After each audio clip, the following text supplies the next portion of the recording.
What is up, ladies and gentlemen? It is your boy Raijin here. Oh, wrong channel. Okay, no, seriously though. Welcome to What If Naruto the Rinnegan, the full series.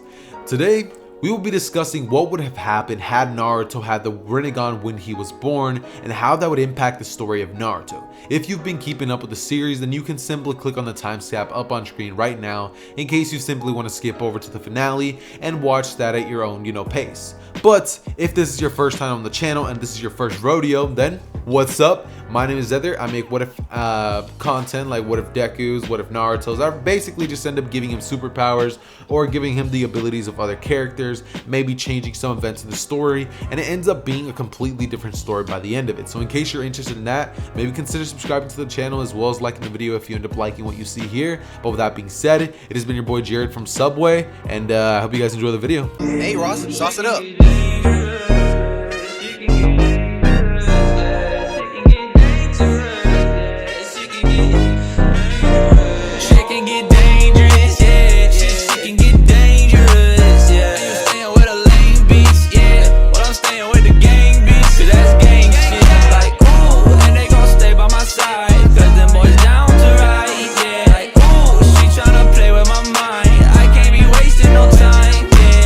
Okay, so to get into what if Naruto had the Rinnegan first, we have to cover his origins. Now, of course, this is all going to pretty much play out just like it does in canon. The only difference is going to be that Naruto being born with the Rinnegan is going to shock, and I mean shock, Minato. See, the way that this essentially goes down is obviously Kushina gives birth to a Naruto, who then awakens and basically opens his eyes to reveal the Rinnegan. I really was about to say Naruto, but no, the Rinnegan. After this, we basically just have Minato being shocked as Kushina would hold the baby Naruto with blonde hair and the Rinnegan in both eyes, as she would just be shocked because they have never encountered those eyes, and Minato just remembers that the only person the only other person to have those was a student of Jiraiya's and the sage of the six paths. So this would just shock Minato, and during this moment of shock, the man with the mask would just come in and take Naruto, realizing that he has a pair of Rinnegan. Now Obito seeing this would immediately be shocked, causing Minato to take a baby Naruto and take him away into a safe place. This would lead to Minato and Obito fighting, with Kushina getting the Nine Tails extracted and Minato then having to sacrifice his life in order to protect a baby Naruto.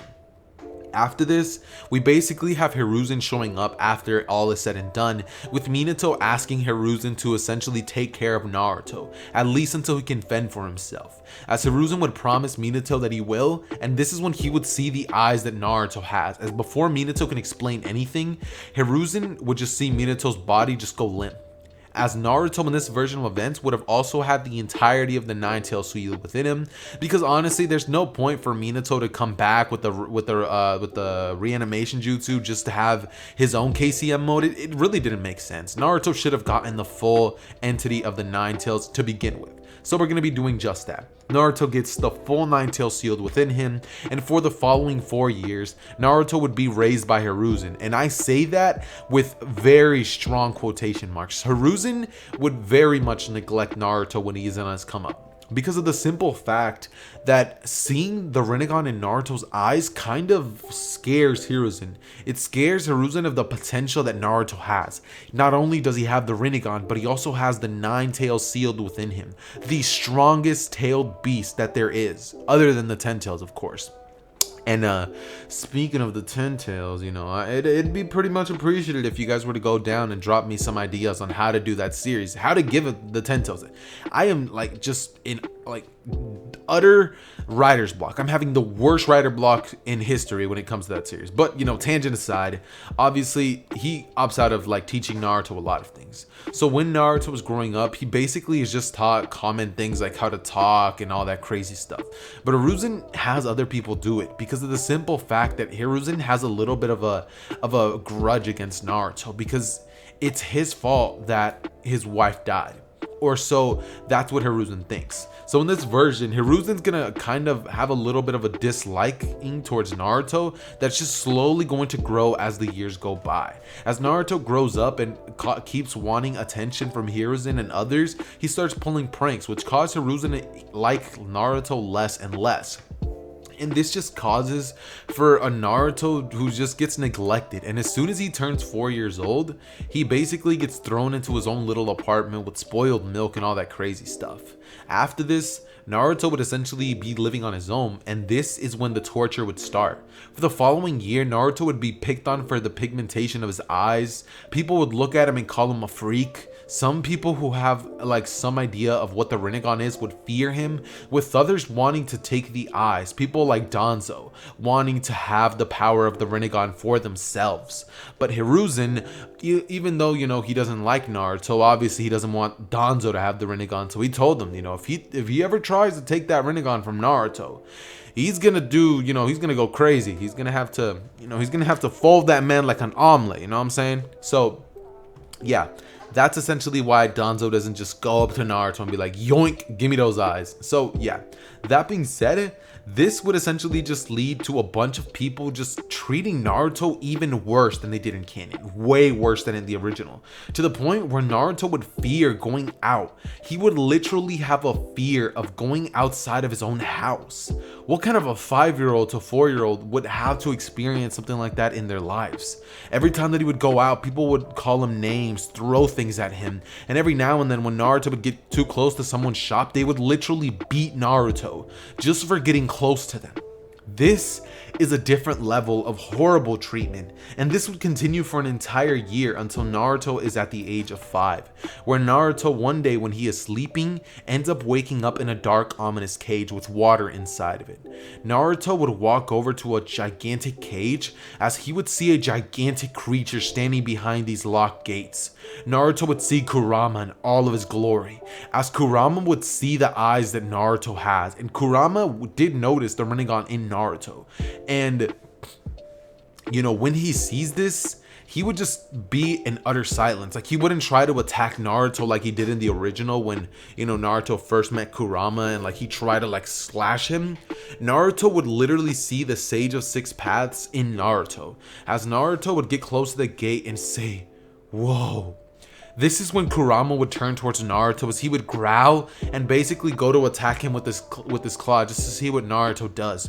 Naruto would just close his eyes as he stands there just accepting his fate. And before Kurama can finish the attack, he would stop, as he would say, "Why do you show no fear, boy?" You know, he would just talk to him in an ominous way, as Naruto would look up at him and say, "I honestly am not afraid of death."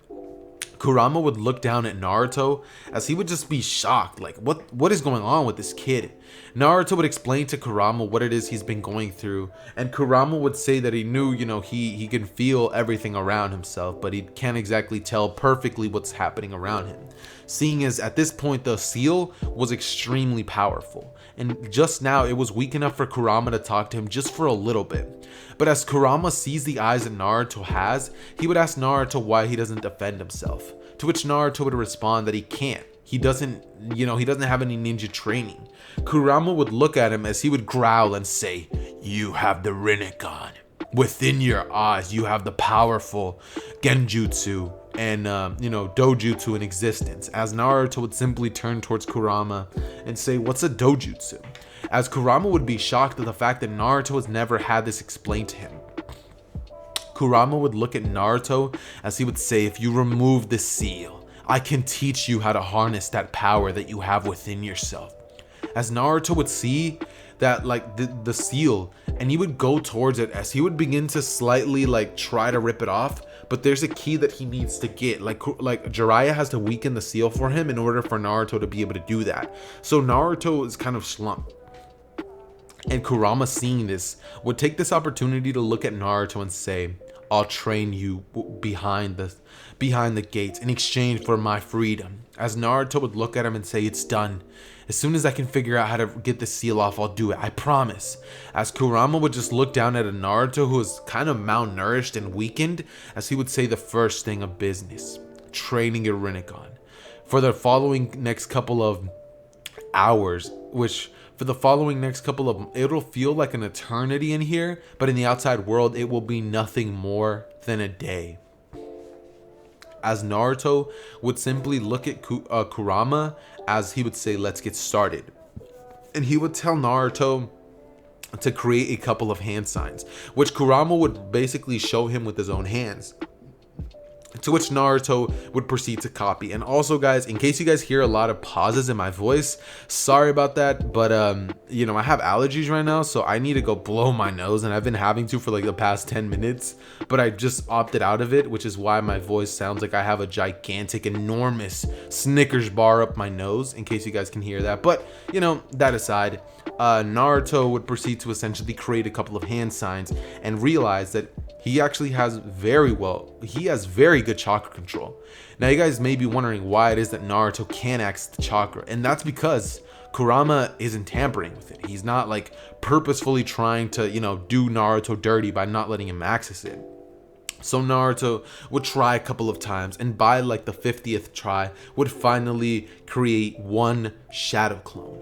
After this, Kurama would turn towards Naruto as he would smile and essentially begin to teach him just the basic hand signs and teaching him how to create them very quickly, as that's literally what they would do for the following like days that they would be stuck in there. Naruto would simply learn the very basic fundamentals of what chakra control is, as Naruto would then awaken as the next day would come out and his body awoke him prematurely. Naruto would go to the fridge as he would notice that there's nothing to eat, and Kurama would tell him not to worry, as he would tell Naruto that he'll slip him a little bit of chakra for him to go out and get some food. Naruto would say he doesn't have any money, and Kurama would say exactly. As he would slip out just a tiny bit of his chakra, Naruto would be gifted that, as you know, he would notice that his eyes turned a slight reddish color. The Rinnegan went from, oh actually no, that wouldn't happen because he has the Rinnegan. The Rinnegan doesn't change colors. Ooh, his whiskers would simply get sharper, as Naruto just has a little bit of a slight red aura around him that can't be seen. Naruto would basically be a little like his mass would grow just a little bit, as Kurama's chakra is helping his body, you know, get a little stronger. As Naruto would using this chakra would run out, as he would jump from rooftop to rooftop, trying not to be seen by any of the villagers until he makes it to his favorite place, Ichiraku Ramen. Naruto would sit down and say that he doesn't have any money, as Ichiraku would look at the malnourished Naruto, simply saying that it's on the house. As he would give him a plate of miso pork ramen, Naruto would dig in, and he would literally like get down on both knees as he would thank Ichiraku, who seeing this would feel like bad for Naruto. How does a kid have to deal with something like this at such a young age? As he would look at Naruto, and he was about to say, "Wait, kid," but Naruto was off, ran right back to his house, and he proceeded to essentially train with Kurama, as you know, he would just train in the outside world doing push-ups, sit-ups, and all that stuff until he finally, you know, did the thing with Kurama once again.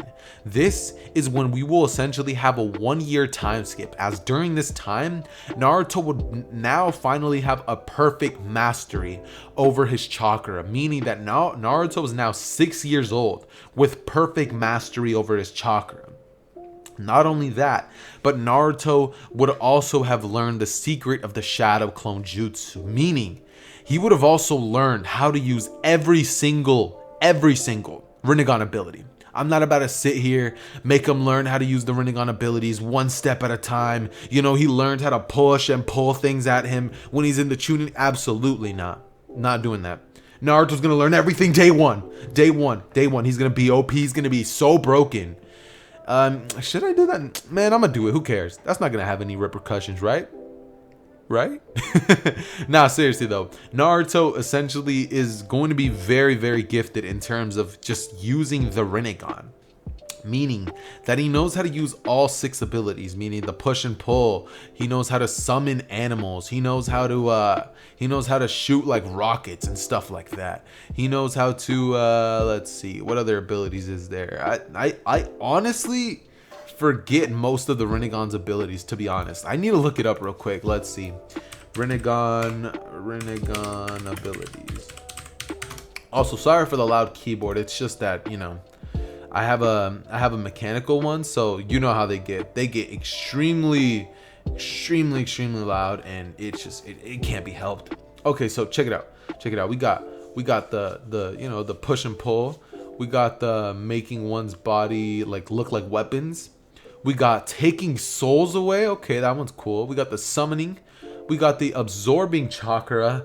We got the Preta path, you know, the access to the King of Hell. We got the outer path. It can, oh yeah, it can give them the Rene Rebirth, I think.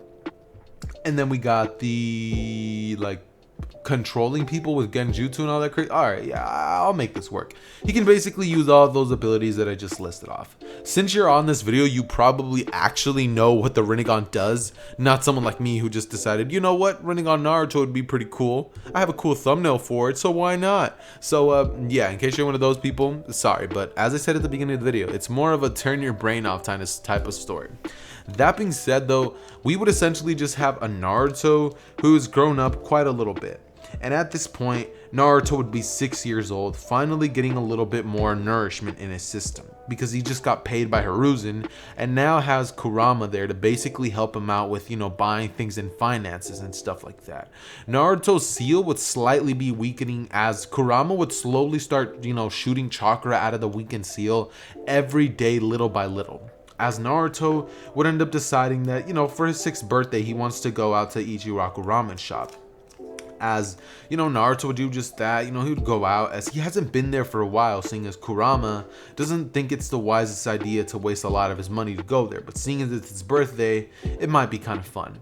Naruto would arrive there with cash in his pocket as he would turn towards Ichiraku, with Ichiraku looking at him saying, "Oh, Naruto, it's been a while." He would look at the purple eyes that Naruto wields as Naruto would say, "Yeah, been a little bit, right?" As, you know, we would just have Ichiraku just looking at Naruto as he would say, "What'll it be today, Naruto?" As Naruto would just be like, "Let me just take the usual," as he would smile and give Naruto a bowl. Now, Ichiraku would be one of the very only people to ever be courteous or kind or show any sort of respect towards Naruto, which is saying a lot because everybody else just treats Naruto like complete garbage. So when Ichiraku does this, or, you know, Tetsui, I think that's his name, or the ramen guy, whatever you guys really want to call him, Naruto just feels good because the only other interaction that Naruto gets is with the nine-tailed fox, which is, I mean, slightly better than what normally happens in the original. Also, by the way, in case you guys are wondering, the Hinata Naruto saving her stuff does end up happening because one day Naruto took a walk outside and decided to try out tree walking and stuff like that. And he saw Hinata getting picked on, saved her without being too gruesome about it, and she thanked him, always admiring Naruto from that day forward from afar. But, you know, Hinata wasn't allowed to really stalk him that much because they feared the power of the Rinnegan. That being said though, we would essentially just have Naruto finishing up his bowl, and Naruto now looks way better. He doesn't look like he needs food in his system, but Ichiraku still feels bad for Naruto, thinking that, you know, like he really had to waste all his money to just come here for his own birthday. Like nobody bought things for him. So Ichiraku would turn towards Naruto as he would say, "Hey Naruto." Naruto would say, "Don't worry about it. Don't let it be on the house. I'd feel bad." As Ichiraku would simply turn towards him and say, "No, it's nothing like that. I want to offer you a job." Naruto hearing this would be like, "What?" As Ichiraku would look at him and say, "You heard me. I want to offer you a job. Make some money. This way you'll be able to buy yourself some things that you want other than food. You can maybe get yourself a kunai or something like that. Maybe you can get yourself some extra food. Or if you want, I can compensate by giving you free ramen every other day." As Naruto would hear this and say, "You got it, boss man," he would essentially like go behind the counter as, you know, the ramen guy would just start teaching Naruto how to make the amazing ramen that is the one that Naruto loves. And Naruto for the next couple of like essentially months, like the next 4 months, let's say 4 months, Naruto would basically work in the back in secret with, you know, Tetsui just kind of hiding Naruto, seeing as he doesn't want people to stop coming to his business just because Naruto eats there or works there. As you know, Naruto keeps it hidden for like literally 4 months, growing to have a little bit of a father-son relationship with, you know, the ramen guy and his daughter. Naruto would actually build a pretty cool friendship with her as well. She's a lot older than Naruto, but, you know, they were still able to connect on some things. At this point, she isn't even in the ninja academy, seeing as she wants to go more towards the culinary route, and Naruto and, well, the ramen guy basically understand this. At this point, Naruto would now have all of the abilities down packed. And at this point, Naruto would essentially just be learning the chakra nature, such as fire, water, wind. Basically having a full mastery over all of them because of the simple fact that he already has the Rinnegan. So our boy Naruto is very, very powerful, to say the least. Naruto at this point hasn't really practiced too much on taijutsu, more so ninjutsu. So Naruto's definitely going to be having to practice a little bit on that front when it comes to being a ninja, as well as, having real world experience. Because at this point, Naruto just knows what to do. He doesn't know how to put it into application, which is essentially what's holding him back from being the strongest ninja in the village. That being said, we would just have Naruto going into work one day, as one of the villagers would have noticed this. Naruto would basically go into work the very next day, as the villager would have basically been stalking Naruto, trying to see where it is he goes every day, as he would realize that he's going into, the ramen guy's shop. And after Naruto's shift, Naruto would end up going off home, as that same villager would proceed to inform a bunch of other people that Naruto, the demon, the one with the Rinnegan, the weird eyes, has essentially been working at, Teuchi's ramen shop.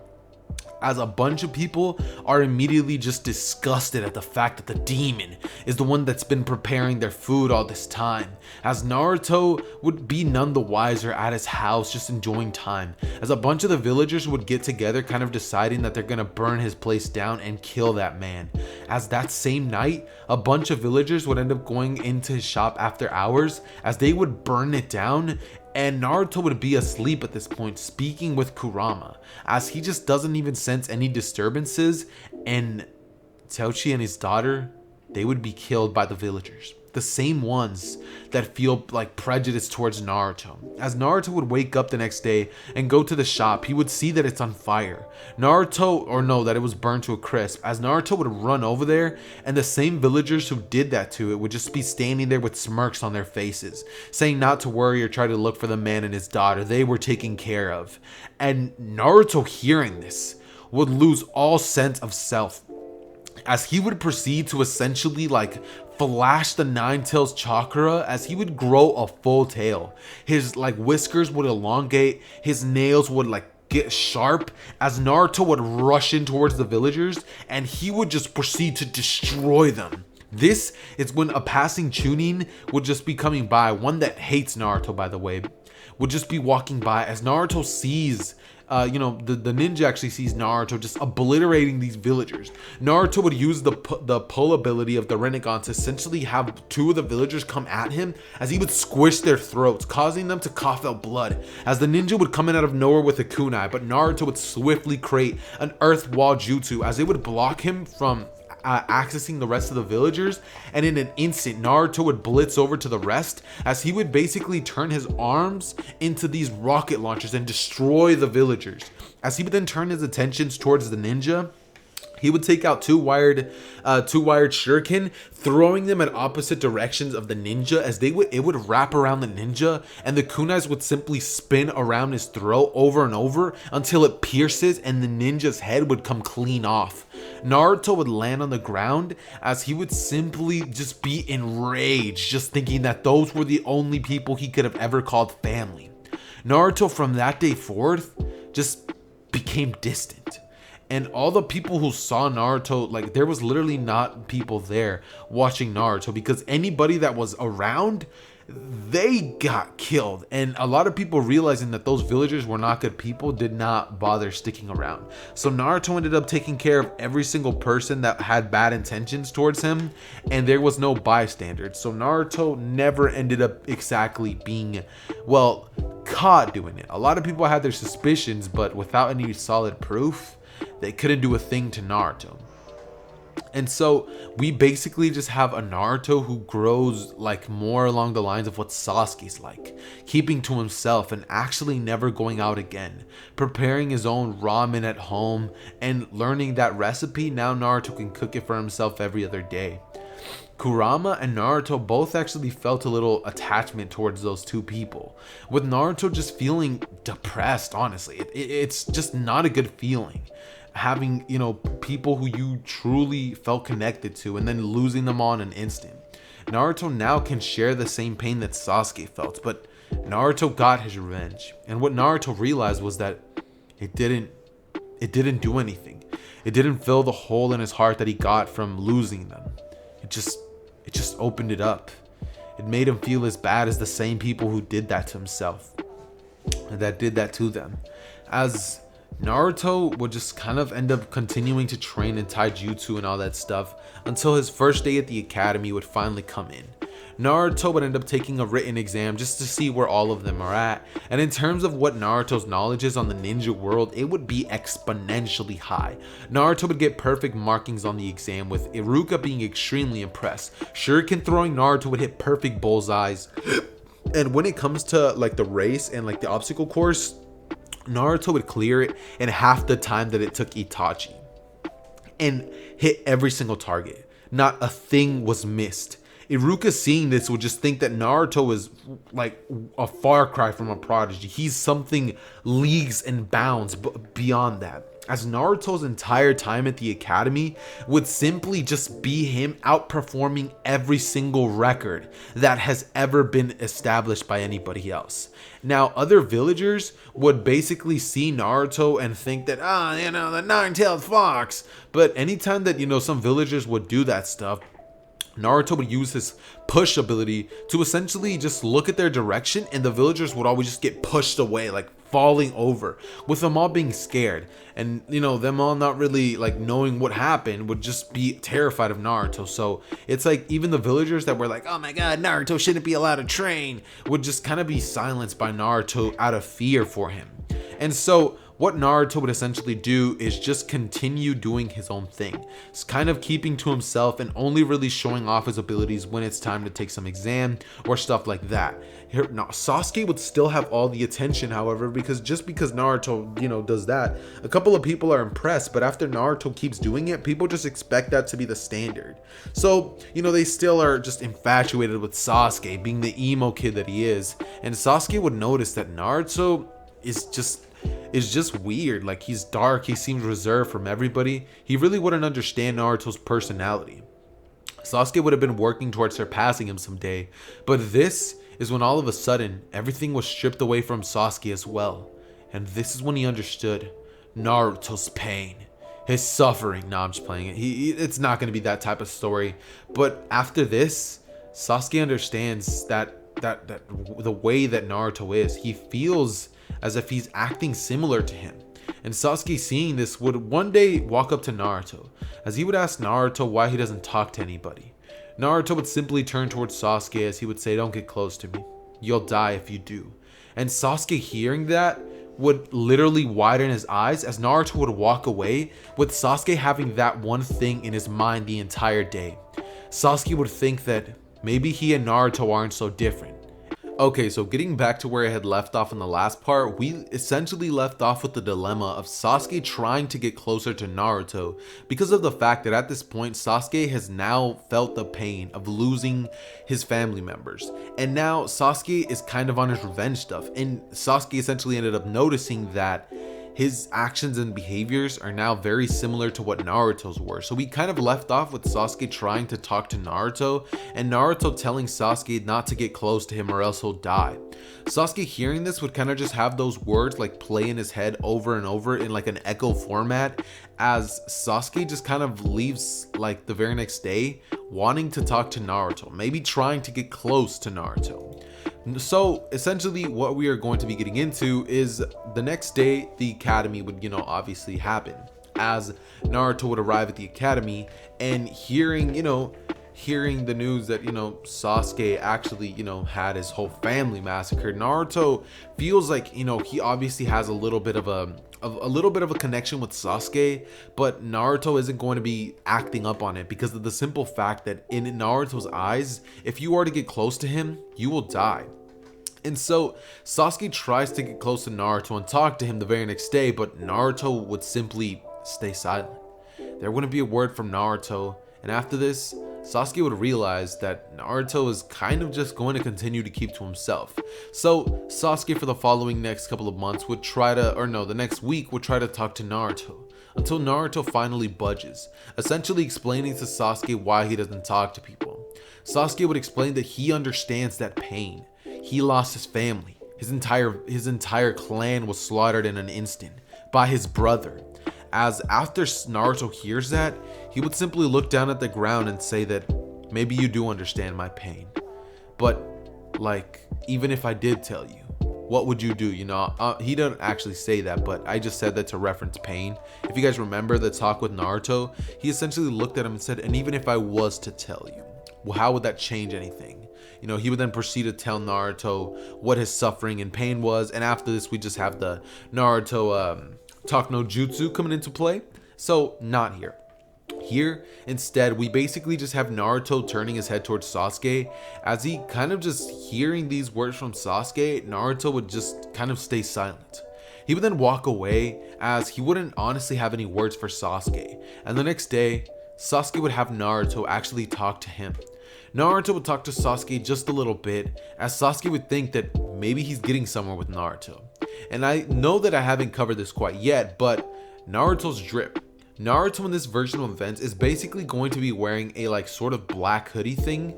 He just basically wears he wears a full black outfit, alright? That's literally what Naruto wears.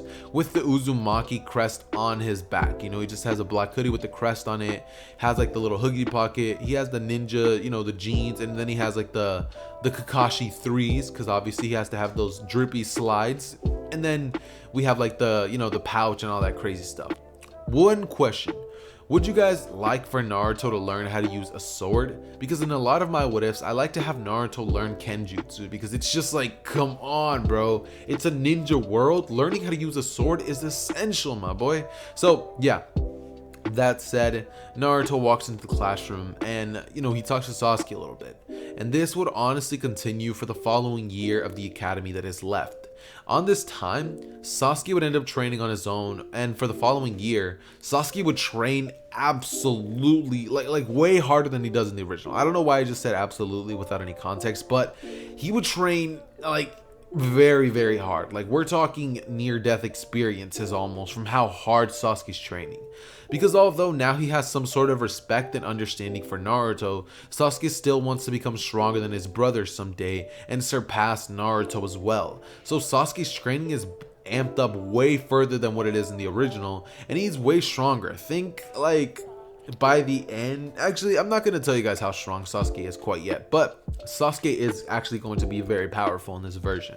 Nothing insane, you know, he's definitely going to get a little bit of an amp to his base, what it was before, and he's still not going to awaken his Sharingan, but he is going to be having a better understanding on chakra walking, water walking, and all that stuff like that. That being said though, we would of course just have Sasuke asking tips from Naruto here and there for his training, and every now and then Naruto would decide that he's going to train with Sasuke, so they would spar a lot more with this time. They would also be the only two people who kind of talk to each other, seeing as Sasuke kind of ignores everybody, with the extra ignorance of Sakura because she's just a trash bag. And Sakura, seeing that Naruto actually gets words out of Sasuke, is just jealous of Naruto, which is so weird. Sakura has never felt jealousy towards anybody as much as she feels towards Naruto. So obviously we then basically just have it skip to the day where they're basically on their final day of the academy, or more specifically, the day of their final exams. When this time rolls around, we basically just have everybody in the classroom be handed a paper test. Naruto would fill it all out, and after the test is done, he would see that Mizuki, one of the Chunin instructors, is basically up there telling a kid that there's a hidden portion to the Genin exams, explaining that he has to steal the scroll of sealing in order to learn all this stuff. Naruto, overhearing this, would decide that he's going to definitely have to look into this, seeing as that's definitely not a part of the exam. And so Naruto would question why he doesn't know that, as Kurama would say that he definitely has some ill intent. Naruto, hearing that from Kurama, would say definitely, as we would basically just have them going outside to take a physical portion, to which Naruto would end up having to fight some random background character, destroying him, completing the obstacle course in half the time that it took him originally, and that is basically what's going to be happening in terms of that. After school, however, Naruto's test would of course still be graded, just because, you know, in the original it still was graded, not thrown away, and Naruto would end up running into the kid who is about to steal the scroll when Naruto basically uses the body flicker to enter Lord Third's office. He would see the kid grabbing the scroll and would explain to him that this isn't actually a part of the exam, that he was essentially bamboozled by Mizuki, and he would tell him not to worry, that he can handle that for him. The kid would just say thank you awkwardly as he would walk walk out of the room, and Naruto, being who he is, the legend, would essentially grab the scroll as he would end up going out to the forest in which they were going to meet up at. Naruto would then proceed to learn the multi-shadow clone jutsu as if it was as easy as anything because, plot twist, Naruto already knew it. So when I said he learned it, I was just saying he looked at it and was like, funny, I know this. You know what I mean? That's not actually, he didn't actually learn it. He just kind of did that. But one jutsu that actually piqued his interest was the Flying Raijin. And the second that Naruto's eyes would have locked onto it, he would have basically heard Kurama's voice telling him that that was his father's jutsu. As Naruto would question that he knows who his father is, Kurama would explain to Naruto that yes, he does know. As Naruto would ask why he never mentioned this, but Kurama would say he never asked. Naruto would then say, I'm asking now, what is this all about? And Kurama would explain the jutsu of the Flying Raijin, to which Naruto would find very interesting, and on a separate piece of paper would essentially write down the instructions for the Flying Raijin. As we would essentially just have Naruto proceeding to look like as soon as he's done writing it down, he would just put the scroll back inside, and Kurama would explain to Naruto that his father was the 4th Hokage, Minato Namikaze. Naruto would explain to Kurama that he already knows about his father, but he would say, I want to know who my mom is. Naruto would say only somebody dumb with no brain cells wouldn't be able to figure out that the 4th is my father, aka most of the village, as Naruto would then ask Kurama who his mother was, with Kurama explaining that she was the old person that he was sealed inside of, as he would explain that her name was Kushina Uzumaki, hence where Naruto gets the Uzumaki stuff from. Naruto, hearing this, would pay close attention as Kurama would explain things about his mother. Naruto would also be curious, asking what his father was like, and basically just wondering what life would have been like had they both not perished on that day. Kurama would say that they were both actually pretty powerful ninjas, and if they would still be alive to today, Naruto would probably be even more powerful than what he currently is. Maybe never have had to go through those hard conditions that he had to go through, and that probably would lead to Kurama and him not being close, but at least he would have had a family. Naruto would look down as he would then look up at the nine-tailed fox, metaphorically of course, as he would then basically just smile. Kurama, seeing the smile from Naruto, would just kind of think that he's come a long way ever since the death of Ichiraku, the ramen stand and all that stuff. And we would basically just have Naruto waiting there until Mizuki finally arrives. As soon as he does, Naruto would absolutely wipe the floor with him, as he would end up taking the scroll back to the third's office and proceeding to leave it there without ever being recognized that it was gone. He would even hide the body of Mizuki, seeing as he didn't want anything to be discovered. And afterwards, we would basically just have Naruto reporting to the academy for the next day, when all of the teams would essentially be assigned. Obviously, just like in canon, Naruto would still be assigned onto Team 7 with Sakura and Sasuke. This being said, Naruto, hearing this, would end up just kind of sitting in the classroom for the following 3 hours until Kakashi would finally arrive, saying that he must have been lost on the path of life, seeing as Naruto never ended up pulling a prank. Sasuke was simply just quiet in the back, thinking about how he's gonna train next, and Naruto would just simply be talking to Kurama inside of his mindscape. With Kakashi arriving, Naruto would ask why he was so late, as Kakashi would simply say his lame excuse, telling them all to meet him up on the roof, essentially explaining to everybody that they're all going to just have introductions, saying, why don't you tell me a little bit about yourself, Naruto? Naruto would look at Kakashi as he would say, my name is Naruto Uzumaki, my likes are ramen and training, my dislikes are the hatred of the shinobi world, as that's all he would say. And just Kakashi would just kind of be shocked at that deep thing that he just said. Next would be Sasuke saying that his goal is to basically kill a certain someone and surpass somebody else. As he would then basically just have that emo act, Sakura would say that as she would just be a trash bag just sitting there, literal garbage. As Kakashi's just like, okay, not bad of a team. Thinking about Naruto and Sasuke, of course. As Sakura, yeah, she's a pile of trash. Nobody cares about her. So after that, we would essentially just have Naruto just sitting there, as Kakashi would explain to all of them not to eat the next day. Naruto obviously would end up going to the forest where they were going to be having the bell test, not eating because he actually listened to Kakashi, and he would end up just kind of sitting there for the following 3 hours as Kakashi would finally arrive, explaining that he ran into a black cat on the way and he had to take the long way. As everybody would kind of just sigh, thinking that he's so full of it, with Naruto just thinking whatever, like it really doesn't matter to him, he doesn't have anything to do anyways. As Kakashi would go on to explain the rules of the bell test, with Naruto thinking that it seems easy enough. After this, Naruto would proceed to just essentially take the bells, as many of you guys are like, yo, Naruto took the bells that quick? Yes, he took them that quick, he has the Rinnegan. As soon as Kakashi said go, Naruto quite literally stuck his palm out as he used the ability of the Rinnegan to pull the bells right into his hands. He would hold both of them out, as Kurama would explain to Naruto that the point of this test is just teamwork. So Naruto would flick both bells into Sakura and Sasuke's hands, telling them that he'll go back to the academy and that they can go in themselves, with Kakashi just being in utter disbelief, also smiling a bit with a bit of sweat coming down his face, thinking that, like, yeah, he has the Rinnegan, but the fact that he already knows how to use it this well is incredible. Naruto would just look at Kakashi, and Kakashi would stare right into the eyes of the Rinnegan, just kind of speechless. As Naruto would walk past Kakashi, as, you know, he would be acting as if he's ready to leave, with Kakashi saying, wait, you pass, explaining to all of them that, you know, people who abandon the mission are scum, but people who abandon their friends, they're worse than scum. As he would proceed to essentially explain to all of them that every single one of them passed, and they would all then proceed to go on whack missions for the following 2 weeks, until finally we would have Sakura speaking up about it, just being like, "Cha, these missions are garbage, we need something better," with Lord Third essentially explaining that, you know, he's honestly okay with that. He knows that, you know, they have Sasuke, Naruto, Kakashi on the team, so he's like, you know what, you guys can take a C rank mission.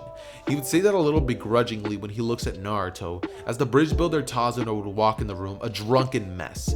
He would then basically be escorted out by the Anbu, as afterwards we would have the entire team meeting up at the village gates the next day. But before that, we would have Sasuke walking over to Naruto as he would ask him a question, if he wants to spar.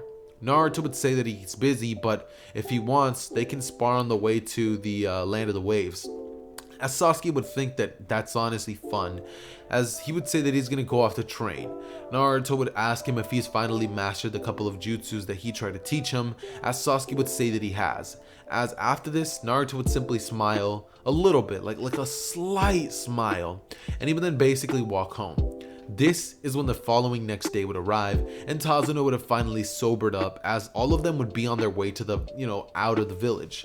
This would essentially lead to all of them leaving the village and just kind of talking amongst themselves, just kind of walking for about 30 minutes until Naruto arrives and sees a obvious genjutsu, seeing both of the demon brothers within it. This is when Naruto would essentially turn one of his arms into a literal rocket launcher, as he would aim it straight at the demon brothers genjutsu and just completely blow them up. Literal pieces of them would just scatter everywhere, as red paint would just flow the entire grassy area. This is when all the team would continue walking, as Kakashi, Sasuke, Sakura, and the bridge builder would just be shocked at what they just witnessed. Seeing is, not everybody knows the abilities of the Rinnegan.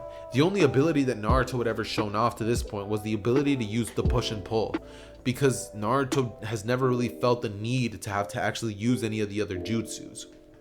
So from this point forward, we would essentially just have Naruto just walking out of there, you know what I mean? Like, he's done with what he has to do, and he just ends up walking on with the mission, with everybody following in pursuit. This is when all of the more interesting stuff is going to be going down. After this, about 2 hours would go by, and this is when suddenly Kakashi would tell the members to duck. Everybody would do so, as Naruto would jump up into the... Naruto would not do such a thing. Naruto would stick out a hand, catching Zabuza's blade mid-air, as Zabuza would quite literally jump onto the blade, not noticing that a kid is literally holding it. And when Zabuza's on top of it, he would notice Naruto as he holds a hand sign in the air and is simply trying to look cool, you know what I mean? But this is when Zabuza would just realize what's going on, as he would jump off of his blade, and Naruto would proceed to essentially just be like, oh, interesting. But this is when Zabuza would, when he jumped off, he grabbed the blade and like tugged it away from Naruto. But he noticed he couldn't literally pull it whatsoever. So Zabuza would just be a little shocked, but not really understanding the severity of the situation that he's in, would simply like smirk as he jumps off away from the blade, thinking that everything will be fine. But he would then turn towards Naruto, as Naruto would simply just say, he would just use his pull ability as he would yank Zabuza back to him, and with Zabuza's own blade, Zabuza's body would simply pierce into the blade, or so was gonna happen. But Haku instead ended up essentially rushing over to Zabuza as fast as she possibly could. And yeah, I said she because it's gonna be a she in this version because I'm not bamboozling myself. But Haku would come in out of nowhere, essentially taking the place of Zabuza, as she would push Zabuza away and get pierced by the blade herself, as Zabuza would simply have sweat drops coming down his face as he would think that Haku finally fulfilled his purpose. Or her, sorry. As after this, we would just have Naruto like recharging the ability of the Rinnegan, as he would wait 5 seconds, and in that span, Sasuke would say Naruto's not gonna get all the credit. He would drop down some weights that he had on himself, seeing as he also did weighted training like Lee, as he would blitz right at Zabuza's direction, throwing a flurry of a bunch of kicks. Zabuza would be able to dodge all of them with little difficulty, as we would just have Sasuke jumping off of him using a fireball jutsu, as he just does a backflip and shoots a fireball at him. Sasuke midair would have also used a substitution jutsu, and a log would fall in the place of where Sasuke's momentum was. Sasuke would appear behind Zabuza as he basically takes out a kunai and holds it to Zabuza's neck. Zabuza would smile as Sasuke would pierce the throat, and there would be a water clone. Sasuke, noticing this, would see a Zabuza coming in behind him with a kunai as he would come to pierce Sasuke, but before he could, Naruto would use his push ability on Zabuza as he would cause Zabuza to get thrown back. And Kakashi would simply extend one of his hands out to Naruto as he would say not to worry about it, revealing his Sharingan and rushing in at the battle against Zabuza. And since Zabuza's way thrown off by the fact that this kid has the Rinnegan, seeing as finally he was able to notice, he would realize this and just be in a complete shock. Like, he has heard stories about these purple eyes with swirls in them, but never actually seen the Rinnegan. And so he was off his game, so Sasuke and Kakashi, both pressing Zabuza with one another's help, were able to actually take Zabuza out, actually completing the mission of building the bridge way sooner than in canon. Because after this happens, we essentially just have them returning to the village, because they kind of just stayed there in order to, help finish the bridge. But afterwards, they ended up taking care of Gato and all of his men, with Naruto searching for Gato himself, bringing him back to the villagers so the villagers could take revenge themselves. Okay, so on the last part of What If Naruto Had the Rinnegan, we essentially left off with Naruto and Sasuke completing the Land of the Waves mission. Now, when I said and Sasuke, I meant that very, very loosely, because when it comes to why they ended up actually doing the entirety of the mission, it was literally the biggest carry job from Naruto, okay? Naruto carried. He absolutely carried that entire mission. Like, there was no way that they were going to be winning without Naruto. So yeah, Naruto definitely carried in terms of the Land of the Waves arc. That being said though, obviously, like I said in the last video, they ended up returning back to the village. When they returned back to the village, Naruto kind of stayed quiet on the way back, not really saying anything, with Sakura and Sasuke wondering how it is that Naruto is so strong. Kakashi also wondering how it is that Naruto was even born with the Rinnegan and if they were natural. Maybe it was an experiment or something, but yeah, definitely natural Rinnegan. And as for how he has them, plot. Alright, don't question any further than that, trust. All you need to know is plot, okay? So that being said, we would of course basically have them all arrive to the front village gates. Now, once they arrive at this area, we would of course have Sasuke asking Naruto how it is that he got so powerful when they're about 20 minutes out from the village. Naruto would turn towards Sasuke as he would simply say that he trained, and that he trained hard at that, with Sasuke asking Naruto to train with him. He wants to see what Naruto's training is truly like. Naruto would look down at the ground as he would look up at Sasuke and think that maybe Sasuke's ready for the training, as he would look at Sasuke simply saying that today's the day. as Sasuke would simply think that he's finally going to be going through the rigorous training, with Naruto saying that yeah, today's the day. After this, Naruto and Sasuke would proceed to essentially grab their things and continue walking on. When they would of course arrive to the village, Kakashi would just pretty much just dismiss everybody for, having a great mission, telling Naruto that he did a great job, and reporting to Lord Third, explaining that Naruto's abilities with the Rinnegan have grown exponentially from anything that they could have ever imagined. Hiruzen, hearing this, would have like a sort of weird disdainful look on his face, with Kakashi simply thinking that this is a good thing for the village. They are more powerful, they have a more capable shinobi on their hands, with Hiruzen simply thinking that yeah, that demon is definitely a little useful for something at least. As at this point, Kakashi would give Hiruzen a strange look and simply walk out of there, questioning as to why Hiruzen feels that way towards Naruto, thinking that Naruto isn't at fault for everything that happened on the day of the Nine Tails attack. That was the Nine Tails, and Naruto just happens to be the Jinchuriki. But I guess that, if he wants to put it up to that, then he can do whatever he wants. At this current point in time, we would essentially have Naruto and Sasuke both heading on their way to Naruto's training grounds, an area by the Forest of Death, a cleared area where Naruto goes off to train by himself every now and then whenever he needs to be alone and not be seen. This is where Naruto would always do his training. And on the way there, they would actually run into a scene of Kankuro essentially holding up a young Konohamaru by the collar just because he bumped into him. Now Kankuro at this moment would be yelling at Konohamaru saying, "You think it's funny to run into people, you brat? I should kill you right here and now." And at this point, Konohamaru would be terrified, saying, "Let me go!" Not being able to really utter any words, but Konohamaru would simply be like, "Let me go!" As we would essentially just have Naruto seeing this, he would essentially use his pull ability to have Konohamaru taken right at Naruto. As he would tell him to get out of there, Konohamaru would look up at the purple eyes and remember what Hiruzen told him about Naruto, as he would run away from there thinking that that kid wasn't as bad as what Hiruzen said he was. As Naruto would simply look at Kankuro and say, "Take some balls to mess with the third Hokage's grandson." I'd be a dead man if I ever did it, but looks like you think that you're this and that. Kankuro, hearing the fact that that was the third Hokage's grandson, would immediately have sweat drops coming down his face, as he would think, I'm sorry, I didn't know. He would say that out loud. Sasuke, before Naruto can say anything, would simply step in and say, "Maybe you should be put in your place and show what fear feels like before you inflict that on others." As Kankuro would simply just say, "No, that won't be necessary." And at this point, Sasuke would back down. But we would have one other aura who was present, as it would essentially be Gaara, who was sitting up on top of the tree as he is looking down on Naruto. And he would simply be thinking, "Blood. I need more blood."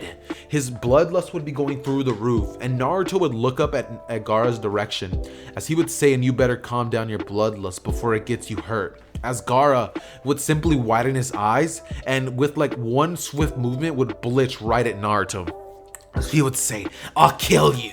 As Naruto would quite literally proceed to use his push ability to blow Gaara back, as he would create a couple of hand signs, creating the multi-shadow clone jutsu. Immediately, Sasuke wouldn't have been able to see how fast Naruto's hand signs were going, as he would jump into the air with 8 clones, as he would create 8 water dragon jutsu simultaneously. Remember, and keep this in mind, Naruto has 0 bodies of water near, so he's using the water from just the jutsu alone. You know how much chakra it takes to create water in and of itself? A lot. So this is very impressive in and of itself. And Naruto shooting a bunch of the water dragons at Gaara, as Gaara's still being flung back. Gaara's sand would come in to try to protect them, but with the water would proceed to basically cause the sand to become like a mushy type consistency, as Gaara would essentially be flung back by the pressure of the water dragons, and he would be flung into a wall, as he would be knocked out just a little bit, as Naruto would then look at Sasuke and say that it's time to go. Sasuke would just be having a sweat drop go down his face, as he would think so fast, as at this point we would essentially just have Naruto proceeding to train with Sasuke. Now, I'm obviously not really going to be covering this that much because it's not that important. He would push Sasuke through some rigorous training for his body and taijutsu, and Sasuke would simply have to go through with it, as Naruto would do his own training for certain jutsu that he still hasn't taken the time to learn. For the following 3 days, Naruto would end up mastering this jutsu, something that was alluded to in the first part of What If Naruto Had the Rinnegan, as he would end up mastering it. And it's at this point that the Chunin exam day would finally arrive. On this particular day, beforehand, they of course had to do the little Chunin instructors who had to test whether these Genin were ready to take the Chunin exam. Obviously, Naruto, Sasuke, as well as Sakura would end up passing, and this is when they would all be on their way to the Genin Academy, since that's where they took the exam.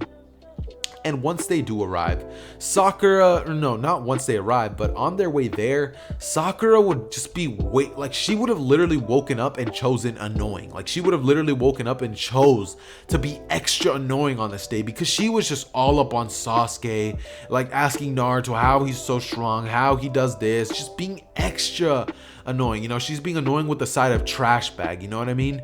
And Naruto, he doesn't like that. Who likes to be pestered in that way? You know what I mean? Nobody. So Sakura is just over there trying to be extra annoying, and we would essentially just have Naruto just sitting there, just listening to Sakura just yap and yap and yap, until eventually halfway there, Naruto would turn towards Sakura and say, "I've had enough of you. Ever since you were chosen on this team, you haven't contributed a thing. Not even on the bell test did you do anything at all. It was me.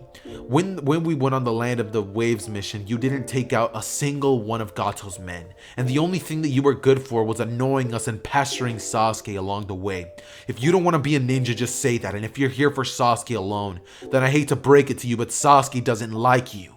It's at this point that Sasuke would look back at Sakura and literally not say a thing but nod his head, as Sakura would just look down at the ground and tears would begin to flow out of her eyes, as she would try to run away, but Naruto would essentially grab her by the arm, saying that in a shinobi world, tears are a sign of weakness.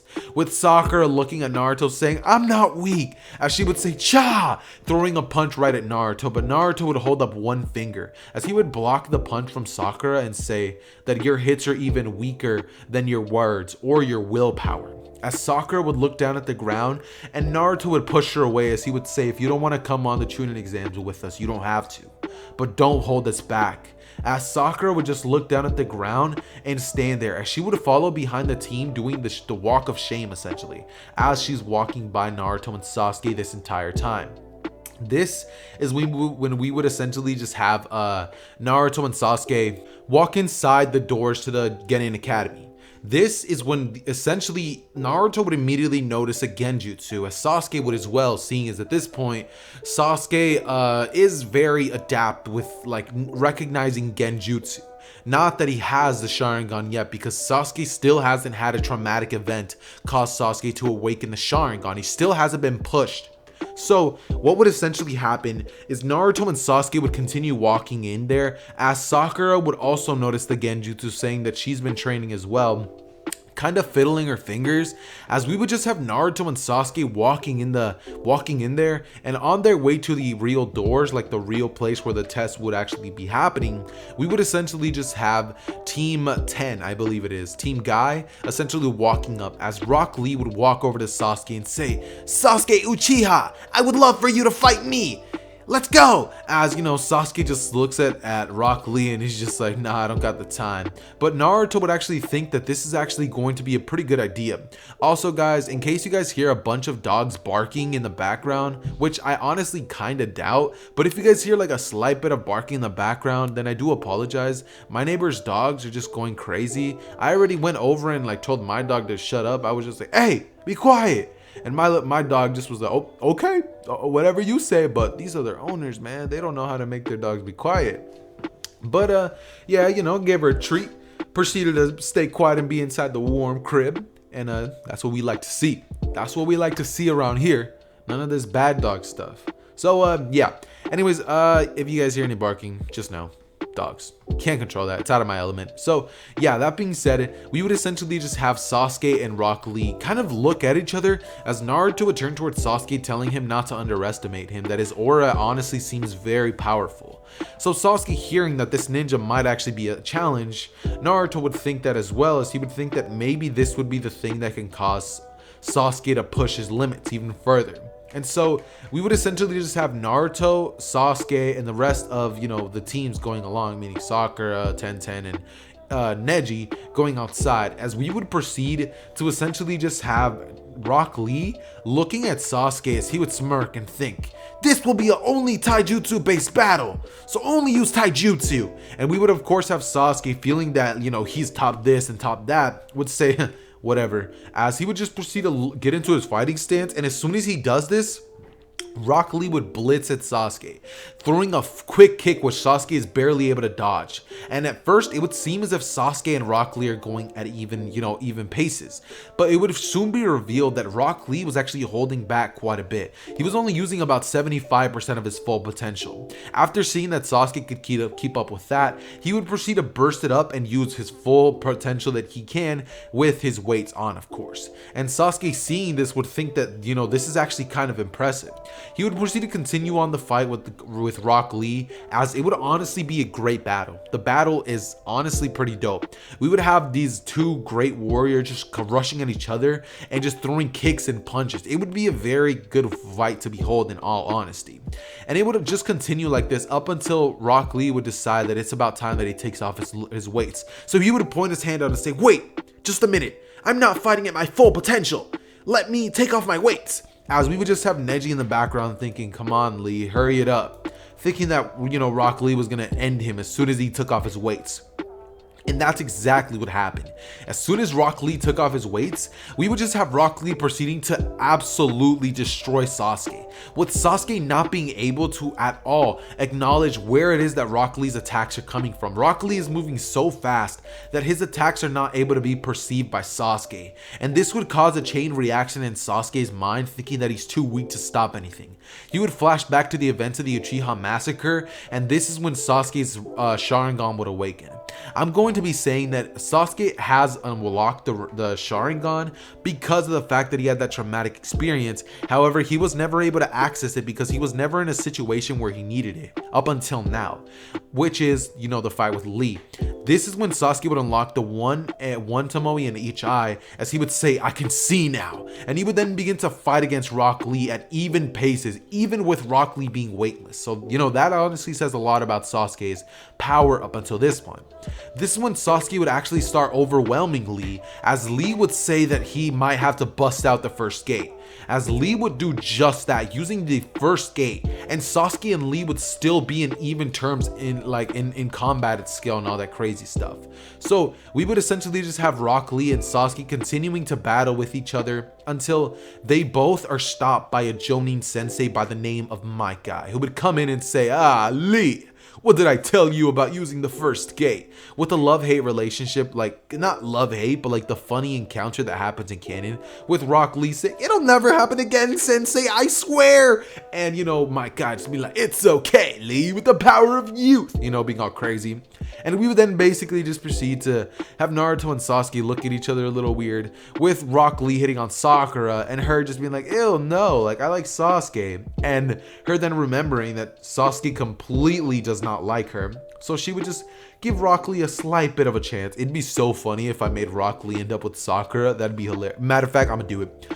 Rock Lee would end up actually, you know, scoring with Sakura because she's trying to make, you know, Sasuke jealous, and she would realize that Rock Lee's actually not half bad of a guy.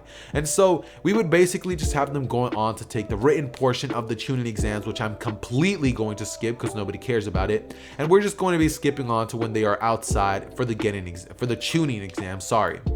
This is when Team 7 would of course be out there, as Anko would be explaining to everybody what it is that they're going to be doing, explaining the Heaven Scroll as well as the Earth Scroll, and how they are going to be needing both scrolls to arrive towards the middle tower where there will be, you know, examined with the next test. And so Naruto would actually notice a very powerful aura in the crowd, that being Orochimaru in disguise as one of the sound ninjas or the ninjas of the grass village, one of those two.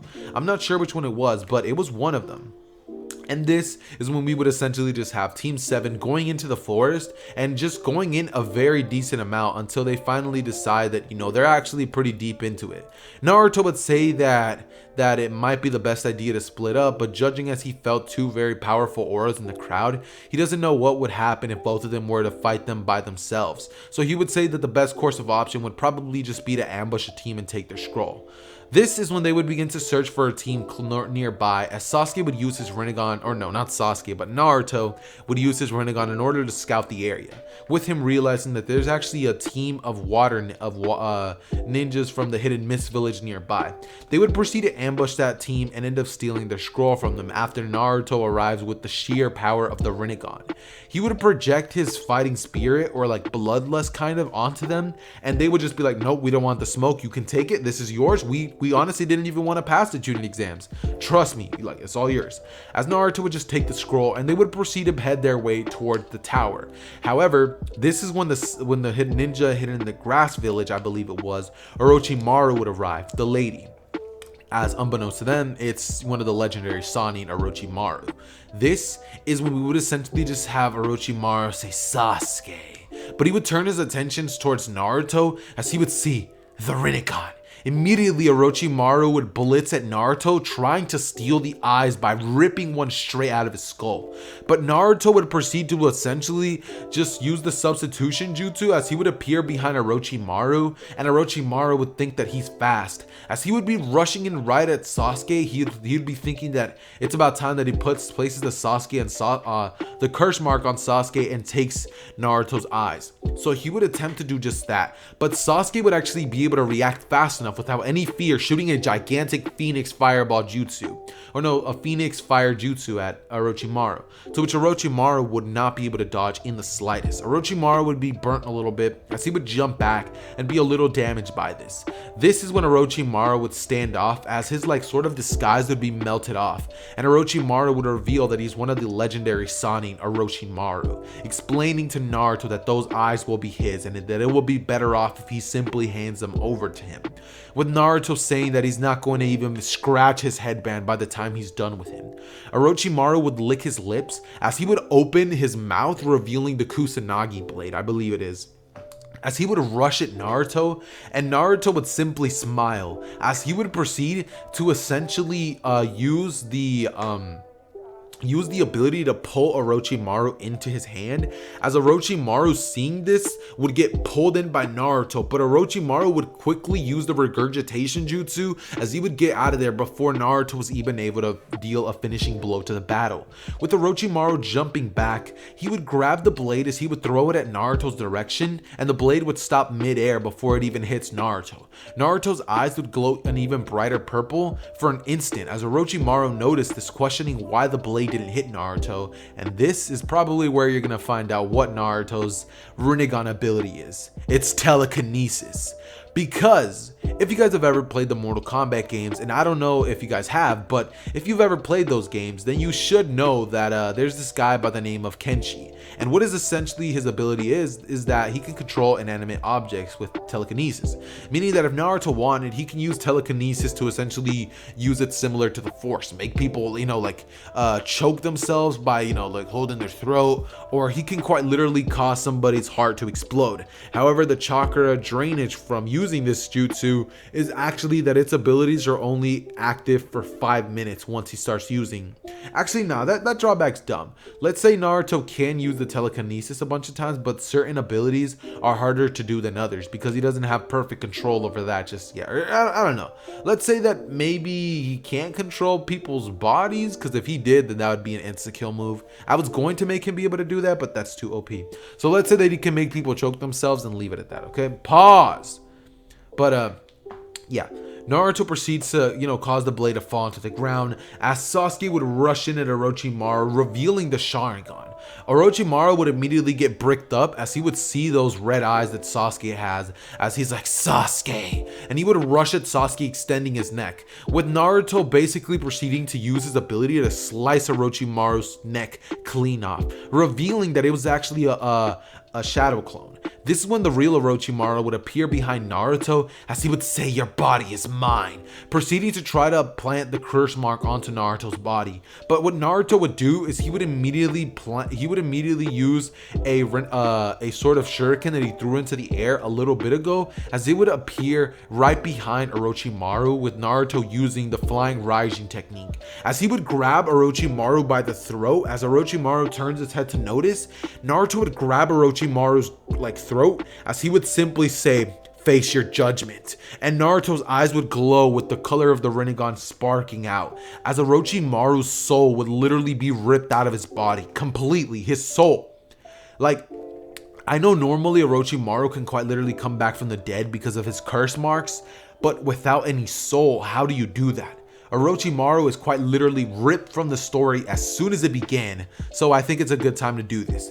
Rest in peace! Orochimaru is not coming back after that, and as soon as Sasuke sees this, he would question how Naruto was even able to do that, with Naruto using a flying Raijin to teleport behind Sasuke, saying that he used the ability of the flying Raijin, a technique his father invented, with him revealing to Sasuke that his dad was actually Minato Namikaze. Sasuke, after hearing this, would be like, your son was the your father was the fourth Hokage, just being like, no wonder you're so powerful. And Naruto simply just like levitating the Kusanagi blade that Orochimaru had with him. He would proceed to spin it in the air, as Naruto would actually grab a sword sheath that he's had on him for a while now, as he would just slide it in there, and he would then say, yeah. As Naruto would just tell Sasuke that it's about time that they continue on with the mission. They would proceed to also take Orochimaru's scroll, which was also another earth scroll, as they would just put them on their backs, and they would proceed to make their way towards the actual place where, you know, they had to go in order to report their statuses.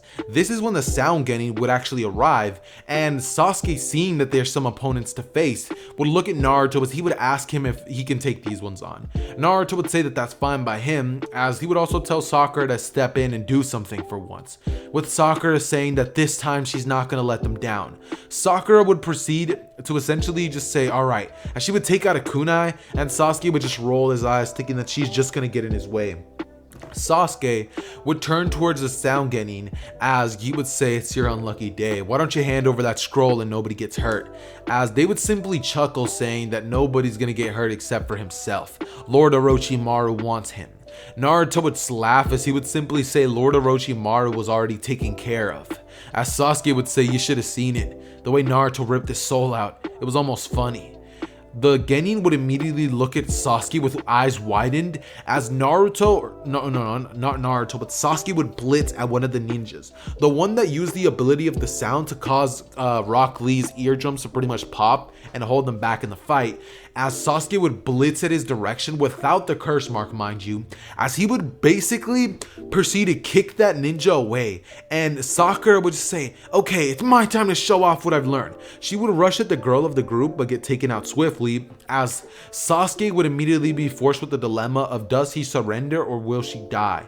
But this is when Naruto would proceed to essentially use his push ability to push both Sakura and the girl away, as Sakura would be out of harm's way, and Sasuke would then rush at the rest of the ninjas as he would say, you wanted to harm my teammates?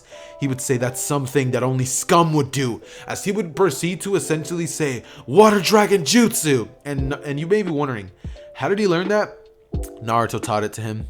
Sasuke isn't a prodigy. Actually, not Water Dragon Jutsu. He would say Fire Dragon Jutsu, as a gigantic flame dragon would come out of Sasuke's mouth and it would rush at one of the ninjas, causing him to basically be taken out of commission. This is when Sasuke would rush at another one using the Lion's Barrage to essentially take him out swiftly, and after that, they would end up taking another Heaven Scroll, meaning that they ended up taking 2 pairs of what they already needed to win.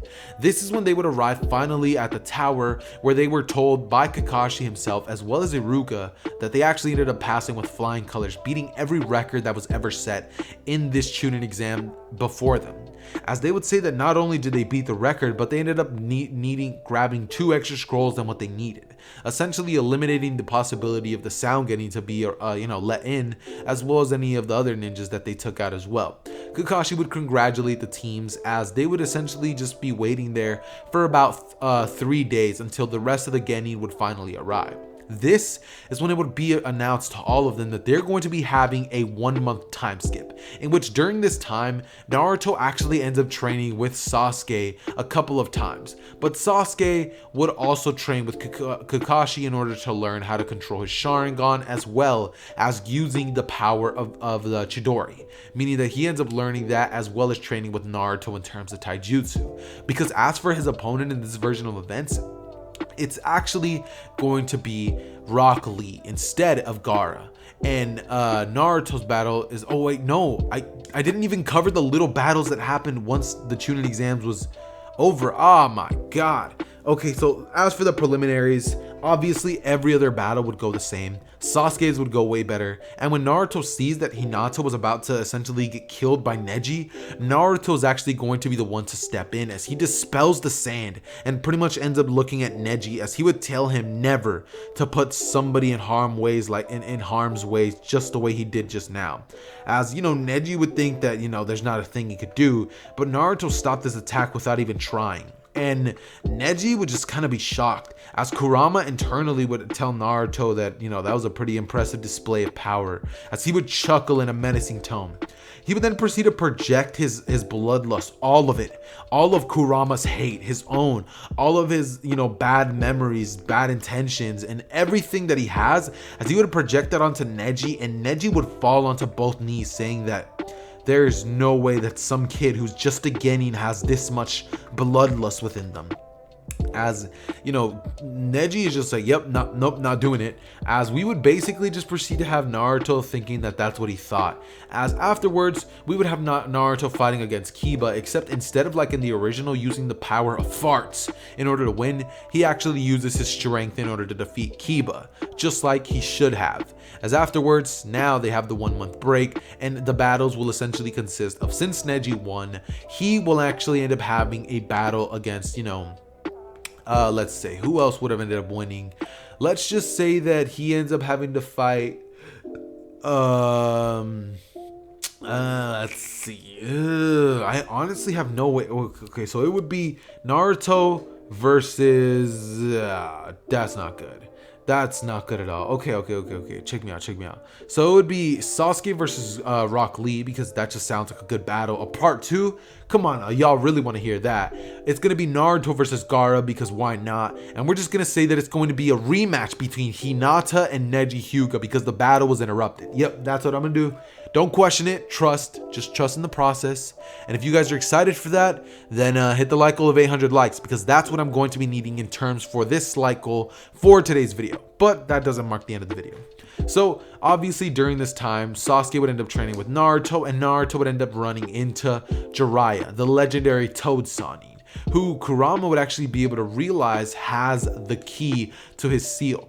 Naruto would end up meeting Jiraiya, and through this would end up actually revealing to Jiraiya that he actually has full mastery over the Nine Tails Jinchuriki, actually being able to wield the full power of 4 tails comfortably at this point. Because even though Naruto is absurdly powerful, his body has not yet adapted to Kurama's chakra, because it is way too much power. Actually, let's say he has about 5 of the Nine Tails tails in order in terms of chakra to control. And Jiraiya, hearing this and the fact that Naruto has befriended the Nine Tails, after seeing a display of power by Naruto, he would actually end up helping Naruto weaken the seal, leaving Naruto to have the option to take off the seal from Kurama. And the second that Naruto does that, he would actually have access to a brand new world of power, KCN, meaning Kurama Chakra mode. As his aura, instead of that of the normal like orange reddish one, when he taps into this power, because of the, you know, the influence of the Rinnegan, let's say that his aura, instead of being like red, is more of a purple one. And at this point, Naruto would have honestly like had a very good liking towards Kurama. At this point, however, we would of course just have Jiraiya teaching Naruto the Rasengan, with Naruto actually saying that he already learned it from Kurama. So teaching, I mean that in very blunt terms. What he would actually teach him is the summoning jutsu, but Naruto would establish that when it comes to summoning, he doesn't actually need anything of that sort, saying that he already has his own summonings. As he would reveal to Jiraiya all of the summonings of the Rinnegan, with Jiraiya completely being shocked, and also not being shocked at the fact of, you know, what abilities Naruto has, seeing as he literally trained a Rinnegan user. Also telling Naruto stories of Nagato, one of his old pupils who also ended up having the Rinnegan himself, with Jiraiya thinking that, you know, it's just a miracle, the fact that he was able to meet 2 Rinnegan users in his lifetime. And This is when we would essentially get into the battles between, everybody after the 1 month time skip was over, because Naruto didn't really get too much in terms of experience, but he did get an incredible power up with the Nine Tails. That being said, the first battle we'll be covering is Naruto versus Saikyu thought it's not going to be a Naruto battle. We're saving the best for last. It's going to be Sasuke versus Rock Lee. Okay, now the battle would start as Sasuke would realize that, from the last time they fought, Rock Lee is probably improved, and that he has. At this point, he actually has access to the 5th gate, with Sasuke having access to two Tomoe Sharingans, because he trained himself to the absolute limit, literally breaking one of his arms in the process, but seeing as his chakra, he was able to heal it. That's how hard Sasuke was training till his bones broke, till his teeth just started making weird noises from how hard he had to clench them. So Sasuke was going very, very hard with the training, meaning that he now has two Tomoe Sharingans in each eyes respectively, with Rock Lee instantly tapping into the power of 3 of the gates of the gates of life, I believe it is. No, the gates of pain, the gates of the 8 gates, just 8 gates. 3 out of the 8 gates, all right? That being said, Sasuke would look towards Gaara as he would blitz at Gaara's direction, and that, ladies and gentlemen, is where I'm going to be leaving off. What if Naruto had the Rinnegan Part 3? Okay, so we pick off our story right where we had left off. The 1 month training arc basically had just concluded. Sasuke ended up getting some very solid gains. Rock Lee never ended up getting injured by Gaara. And the first battle, which we will be covering, is going to be Rock Lee versus Sasuke. Now, as soon as this is announced, Rock Lee and Sasuke would both basically proceed to make their way into the arena. Of course, Rock Lee, being the person that he is, like, yes, I knew that I was going to be fighting the Uchiha, and I had prepared, just being super upbeat and hyped up about the rematch, with Guy Sensei just telling Lee to go break a leg out there, you know what I mean? He would shine a bright smile at Lee, as Lee would just say, "Right, Guy Sensei!" He would then proceed to basically use his speed as he would body flicker down below, and this is when we would then proceed to have Mike Guy just smiling, thinking back to all his memories with Lee, about all the times that he essentially ended up having, to train Lee, and seeing Lee just honestly push his body to the absolute max in order to get to how far he has come, thinking that he's proud. With Sasuke basically arriving about 2 minutes after that, because of the fact that he arrived a little late. But seeing as it wasn't as crazy as last time, Sasuke actually ended up arriving just on time. Just like usual, however, he's going to be having some what is it called? Some wrist wraps, some wrist wraps, just like in the original with the long hair, as Sasuke would simply arrive with a smirk on his face. Now he would turn towards Lee as he would say, "You ready?" And Lee would just say, "I am ready, Sasuke Uchiha." You know what I mean?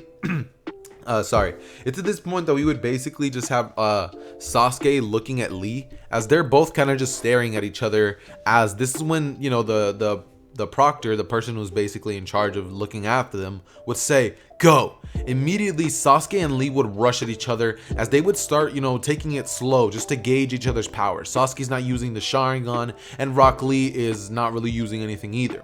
They're both just throwing some baseline attacks at each other, dodging, weaving, going all over the place. Sasuke's actually going to be a little stronger than Lee, I'm not gonna lie, because Sasuke's base is just going to be a lot more powerful. So when it comes to the power department, Sasuke's blows and strikes are more calculated, and they just have far more power filled into them because he's just a smarter fighter.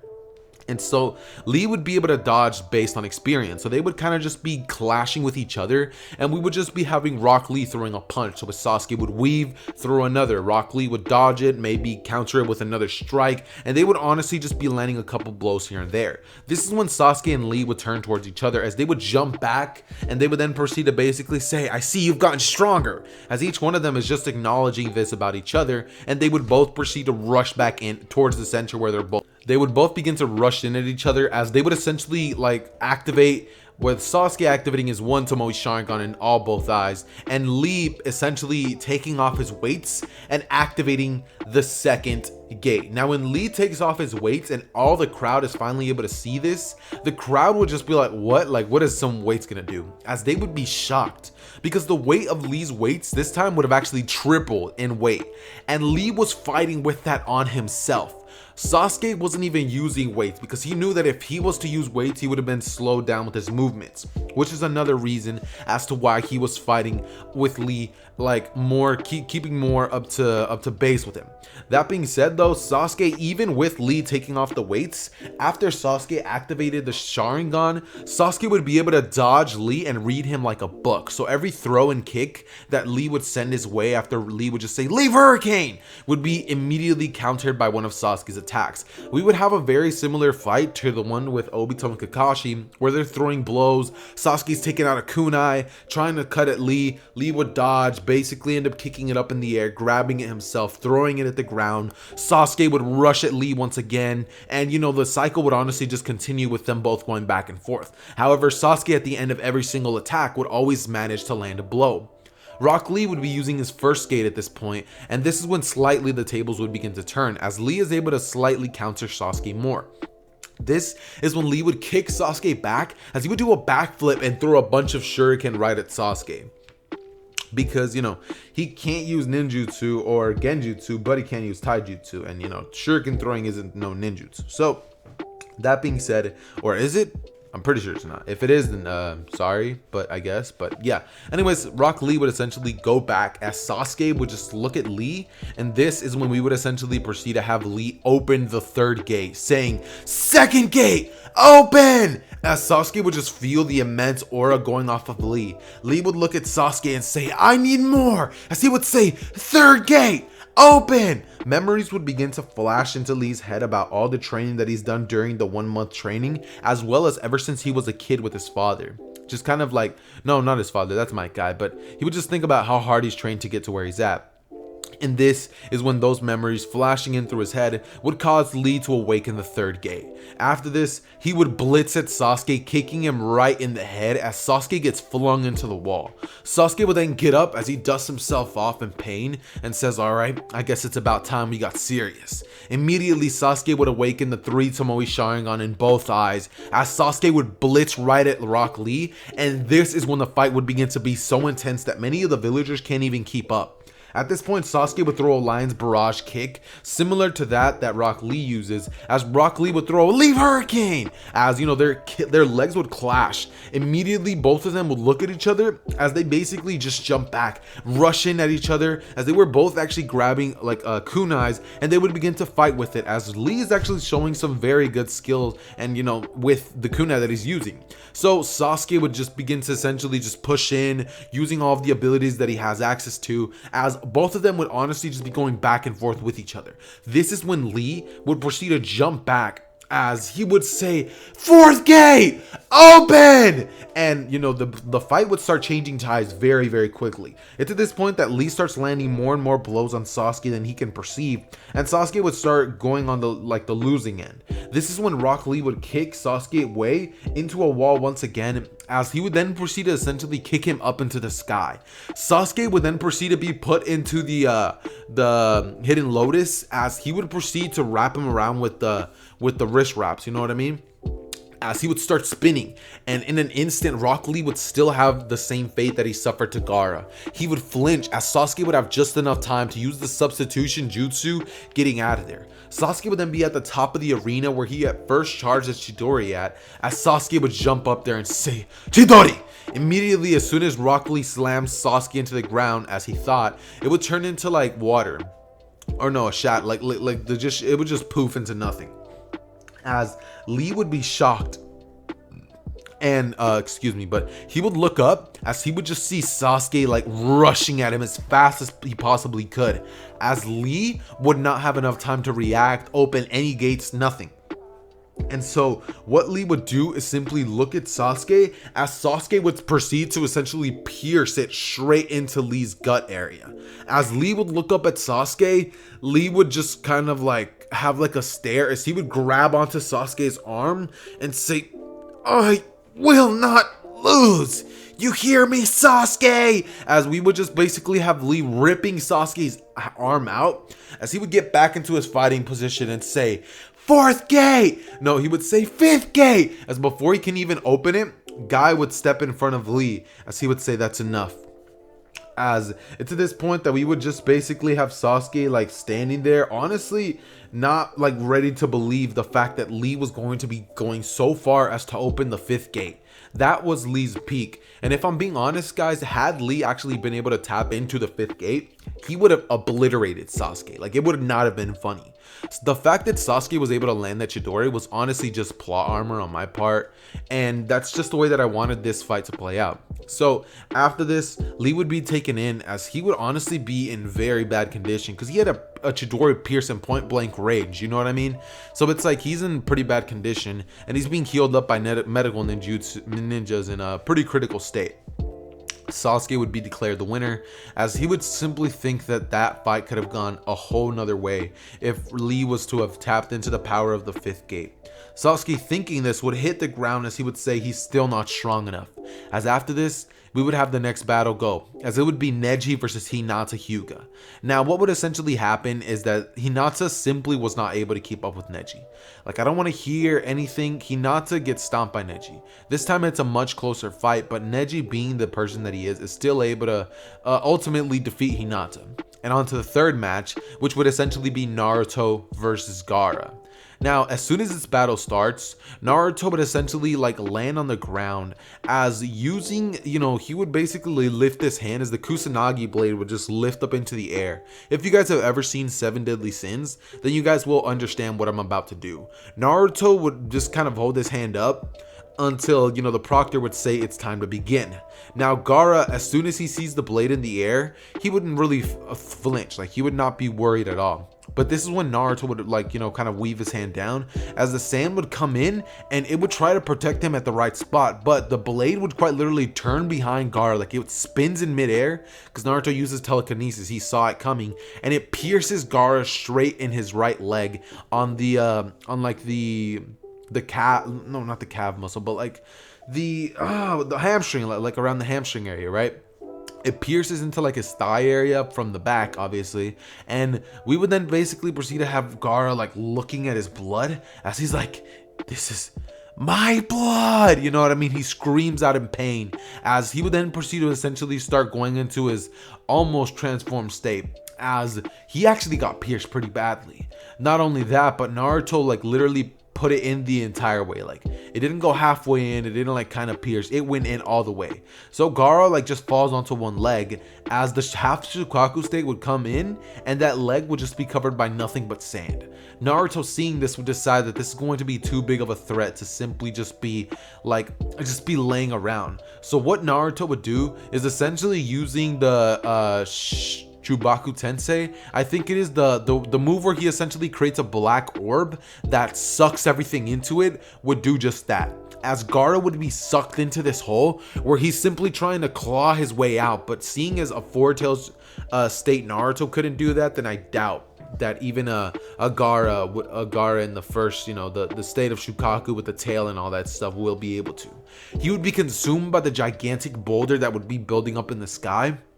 And a bunch of ninja would actually be having to hold on to things for them not to float up as well. A bunch of objects and debris and dirt would just start floating into the air as pieces of the stadium would also rise, with Naruto crushing the ball for Gaara to essentially be hurt so bad that he's just completely out of commission.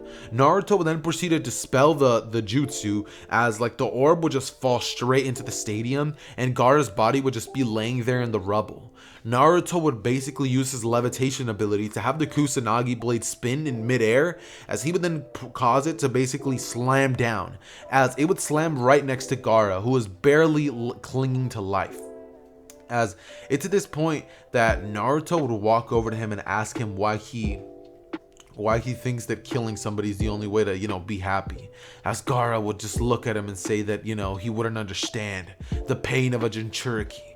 With Kurama actually speaking to Gaara, like telepathically, of course, saying he does know. He would use obviously Kurama's voice would be a lot raspier and deeper, so it would go something more like this. Naruto does know. Okay, I can't even do the voice. Sorry, I'm sorry. I should have never attempted that. I'm doing a very huge disservice and dishonor to my boy Kurama. So obviously we would basically have Kurama tell him that he understands the pain, that he's the Nine-Tails Jinchuriki, maybe the most hated of them all. As it's at this point that Gaara would look up into the stands and see the stares that people are giving Naruto, the angry, fearful looks, as Gaara would say that you must be lucky to actually have a good relationship with your tailed beast. It's at this point that Naruto would say that Kurama actually hates the One-Tails, but he doesn't have to hate Gaara. He would extend one hand out as Gaara would just take the hand, and Shukaku within him would say, no, no! You know, like, there's no way you're teaming up with the Nine-Tails Fox, you know what I mean? But Shukaku really has no say, and it's at this point that he would be taken away by, both of the brothers. It's at this point that, seeing all of this commotion, we essentially have the ninjas who were, obviously going to start the raid, would begin to cast their jutsus. As it's at this point that the battle between, or actually, no, that doesn't happen. The literal entire Konoha attack thing does not even happen in this version, because I completely forgot, but Orochimaru was already handled. So that's why when Gaara, did all that stuff, nobody ended up getting knocked out. I wrote that in the script and I still managed to completely let that slip. Oh my god, the fact that happened. But no, yeah, nothing ends up happening, and afterwards, we would essentially then have the next couple of battles. The next battle would basically be a three-way one for all. No, a three-way fight with all of them in it. Okay, it's basically like a gigantic brawl where it's going to be Naruto, Sasuke, and Neji. All right, as soon as this battle is announced, we would have Sasuke and Naruto looking at Neji as they're just like, get out, bro. The door. It's right there, bro. Like, you don't even want to do this for yourself. The door's right there. Neji would look at both of them as he would say that he's gonna prove them both wrong. As immediately, Naruto quite literally just proceeds to say, alright, since you don't want to move, he would use his pull ability, as it's at this point that Neji would just get sucked in, having no way to react. Naruto would create a Rasengan as he would shove it into Neji's stomach, and Neji would just cough out blood, as Neji just falls onto the ground, and Naruto then turns to Sasuke asking how far he's came. Sasuke would basically rush away as he would say, I'm gonna end it all in one attack. As everybody in the crowd would be watching, cheering for the Uchiha kid, with some people saying that damn Naruto should die already. And people would start cheering, kill him! And this is when Sasuke would say, Chidori, saying, Naruto, you better live through this, as Naruto would simply smile. And when Sasuke charges at him, Naruto would just smirk as he uses one of the flying Raijin marks that was previously on Sasuke to teleport right behind him. And in an attack so similar to Minato's attack against Obito or the Masked Man, we would have a scene so reminiscent where Naruto slams the Rasengan right into the back of Sasuke, causing Sasuke to get completely and utterly decimated. Sasuke is destroyed, as he just falls into the ground and Naruto is declared the winner. Immediately, Naruto is told by Hiruzen that he's going to be becoming a Chunin, as Naruto would simply just accept this, half-assed praise from Hiruzen, seeing as it's not heartfelt, it's not real praise, because Hiruzen doesn't even like Naruto to begin with. So it's just like fake. It's just so clearly fake. But Naruto nonetheless still sits there and just accepts the praise either way. This is where we're basically just going to jump into what happens with the Sound 4. Well, since Orochimaru is, resting in peace, they don't actually end up trying to come take Sasuke, because that's the goal that Orochimaru wanted. Kabuto, seeing this, would flee from the mission, and we would never have that cool encounter with Kakashi and Kabuto. So instead, what essentially ends up happening is that, Jiraiya is obviously offered the position of being the Hokage, but seeing as Jiraiya doesn't exactly want to become a Hokage, he simply just ends up stating that maybe Tsunade might be the Hokage, but seeing as during these times they're not exactly in dire need of a Hokage, Tsunade isn't even called towards the village. That being said, Naruto and Sasuke, actually both of them, end up embarking on a 3-year quest journey to get stronger. Okay, so to start off with what Naruto essentially ended up learning during this 3-year time skip, we first have to take it back quite a bit. So during the first year that they essentially trained together, Sasuke and Naruto would have mostly focused on Sasuke's development as a ninja, because during this time, Sasuke would have of course ended up telling Naruto why it is that he is the way that he is, who it is that he wants to defeat. Naruto understanding this because he himself has had, some thoughts about, maybe rebelling against the village. Because when he was a kid, I mean, the hatred of a kid cannot be underestimated. When kids feel anger, it's kind of different than from angers because they kind of don't know how to hold back. So it's kind of like the times that Naruto has felt like just going back at the villagers and just getting rid of them, Naruto understands this pain. However, he would also understand that if Sasuke was to go through with this plan of simply taking out Itachi, it wouldn't clear anything. What Sasuke should instead strive for is why everything led up to that same decision of Itachi essentially committing the mass genocide that he did on that day. That being said, Sasuke's goal would change slightly to basically wanting to know why it is that Itachi did what he did. So during this time, Naruto would have essentially taught Sasuke how to master the entire 5 elements, as well as developing the jutsu of the Chidori and, learning how to create the jutsu of Kirin. Because of the fact that he already has the 3 Tomoe Sharingan mastered, it was so much faster, and with the intensity of Sasuke's training, he became an absolute taijutsu monster. Somebody who could maybe potentially rival Naruto after years and years and years more of training. But Sasuke only has 3, so we're only going to be covering that. So after the first year, Naruto and Sasuke basically ended up wandering the lands, completing a couple of, missions for random villages that they come across in in dire need of some help. And so Jiraiya, Naruto, all of them would essentially end up going to help out these villages, with them all essentially proceeding to, do some missions and starting to essentially build a name for that of Naruto and Sasuke. People would begin to know Naruto as Naruto of the Rinnegan in all the lands of the 5 great nations. As Naruto's name would start growing, this is when the Akatsuki's time frame to essentially start capturing tailed beasts and stuff like that would end up accelerating because of the fact that, well, Naruto was on the loose, so taking Jinchurikis such as the 8 tails and stuff like that definitely does take some pretty big, work, you know what I mean? It's not going to be easy if you get what I'm putting down. That being said, though, this would lead to all of those, essentially all that progress and stuff like that happening a lot earlier than it does in canon, and this would essentially lead to Naruto and Sasuke ending up having a couple of fights with the Akatsuki members, with the first one being Kakuzu and Hidan. While they are in the land of fire, just doing a mission, if you guys have ever seen the Naruto filler, there was another 9-tailed Jinchuriki who had access to some of the Kyuubi's chakra, which was leftovers, I believe it was. And so after they ended up essentially saving them, they proceeded to be walked over to by Kakuzu and Hidan. This is when Hidan, being more of the cocky person that he is, simply stated to Kakuzu that he could not wait to take out this guy with the Rinnegan, that he's always wanted to fight Nagato or Pain, explaining that, due to the fact that he knows who that is, he'll probably be able to take Naruto out easy as pie.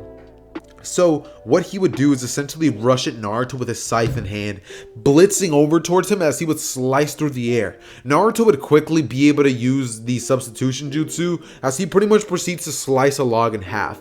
This is when Sasuke would essentially rush over at Hidan as he would say, "Chidori!" piercing Hidan's chest in the process, as Hidan simply coughs out blood, looks right at Sasuke in the eyes, and he proceeds to stab into Sasuke as blood gets on the scythe. This is when Hidan would try to open the gash more, as Sasuke would basically have Naruto teleport over to him using a flying Raijin marker. He would use a Rasengan to blow Hidan backwards, who would scream out in pain, but when he gets to a certain distance, Hidan would simply proceed to splatter the blood on the floor as he creates the Jashin symbol. This is when Naruto, seeing this happening, would decide that absolutely not. He would immediately use his pull ability to cause Hidan to essentially get dragged over towards him. This is when Hidan would proceed to essentially be pulled towards Naruto, as Naruto would proceed to use his telekinetic abilities to essentially start spinning the blade mid-air. Hidan would widen his eyes as immediately Naruto would bring the blade right down on Hidan's neck, as Hidan would essentially widen his eyes, realizing what's about to happen. Kakuzu, seeing this all going down, would proceed to have one of his hearts split off of himself, as it would be the one that has the fire abilities. He would use a fire jutsu as it would essentially rush over towards Naruto's direction, but Naruto would simply literally extend one hand out as he would suck the jutsu in. Like he would literally take the jutsu within his palm. This is when, with the other hand, Naruto would shoot the jutsu back out as it would destroy one of Kakuzu's heart, with Naruto saying to Sasuke to handle the other guy. Sasuke, being a little weakened, would rush at Kakuzu, and this would lead towards a sort of battle which would cause Kakuzu to throw a bunch of powerful punches at Sasuke. This would injure him quite a bit, and Sasuke would be flung back. However, this is when Sasuke would smirk, saying that his fate was sealed the moment that he created any distance, as Kakuzu would look up in the air thinking, holy, as before he even gets to finish the sentence, a gigantic lightning dragon from the sky would be dragged down as Naruto basically flings his, no, not Naruto, but Sasuke flings his hand down, and the dragon would proceed to engulf Kakuzu, as it would essentially destroy every single one of his hearts, destroying him at an atomic level. There would be nothing left of Kakuzu after this attack. And after this, Naruto would grab Hidan's head as he would throw it as far away from his body as he possibly could. And after this, about 1 week would pass as Hidan would literally die due to starvation. After this, we would essentially have their training go on smoothly, as during this point it was about 1 year. To which after this, Sasuke then proceeds to have 1 extra year on top of this to train with, and Sasuke's just plain like taijutsu abilities are completely insane. Sasuke would have also ended up learning Sage Mode, and this is not an easy feat, with Jiraiya explaining what Sage Mode was and teaching Sasuke Toad Sage Mode. Sasuke ended up becoming exponentially stronger than the original Sasuke that we know and love.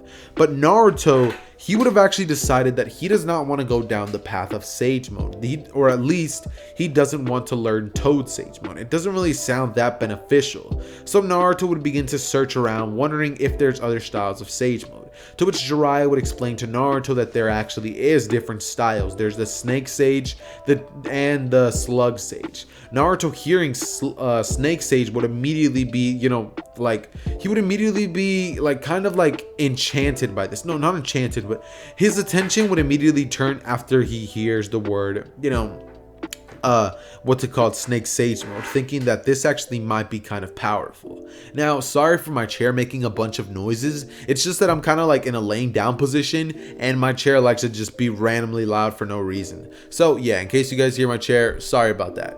That being said though, this is when we would essentially proceed to have Naruto and Sasuke just continuing with the training, until eventually Sasuke has a crow deliver a message to him, which essentially tells Sasuke to meet Itachi at a certain area alone. Of course, Sasuke is not exactly going to be doing this, so Jiraiya, Naruto, and Sasuke would all end up going to the area. This is when Kisame Hakoguri or something like that would end up basically stopping them at the front gate entrance, as he would tell them that only Sasuke is allowed to pass, with Naruto saying that, oh, that's fine by him. He would ask Sasuke if he can borrow the blade, as Sasuke would toss the Kusanagi blade over to Naruto, as he would catch it in one hand.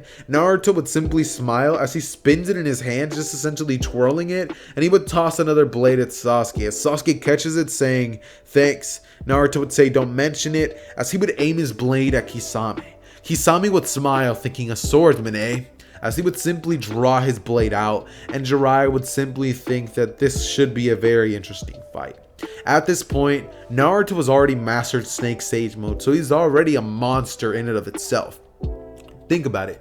Naruto is KCM with Sage Mode. Now he has KCM 2 with Snake Sage Mode, something that I personally think is way stronger than Toad Sage Mode. But that's just my opinion, because a snake would completely devour a toad. That being said though, this is when Naruto would just blitz towards Kisame, as Kisame would barely be able to dodge the attack. Naruto would be able to read all of Kisame's movements like a book. because he has access to the Rinnegan. And when Kisame tries to attack Naruto, Naruto is simply able to weave and dodge most of Kisame's attacks, if not all of them. The ones that do end up hitting Naruto are slight attacks from like slight little gashes, like little cuts, if anything at all, because Naruto was holding back severely.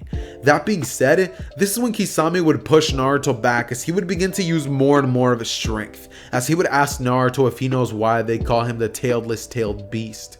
Naruto would say no, he doesn't, and ask to show him, as Kisame would smile and Samehada would basically be unveiled to be that of a beast which essentially drains chakra. He would slash at Naruto as he would begin to try to drain chakra, but Naruto would simply smile as he would say, "You want my chakra? Take it." He would immediately ramp up the chakra of the Nine Tails, as his aura would explode in a purplish aura, like a dark purple.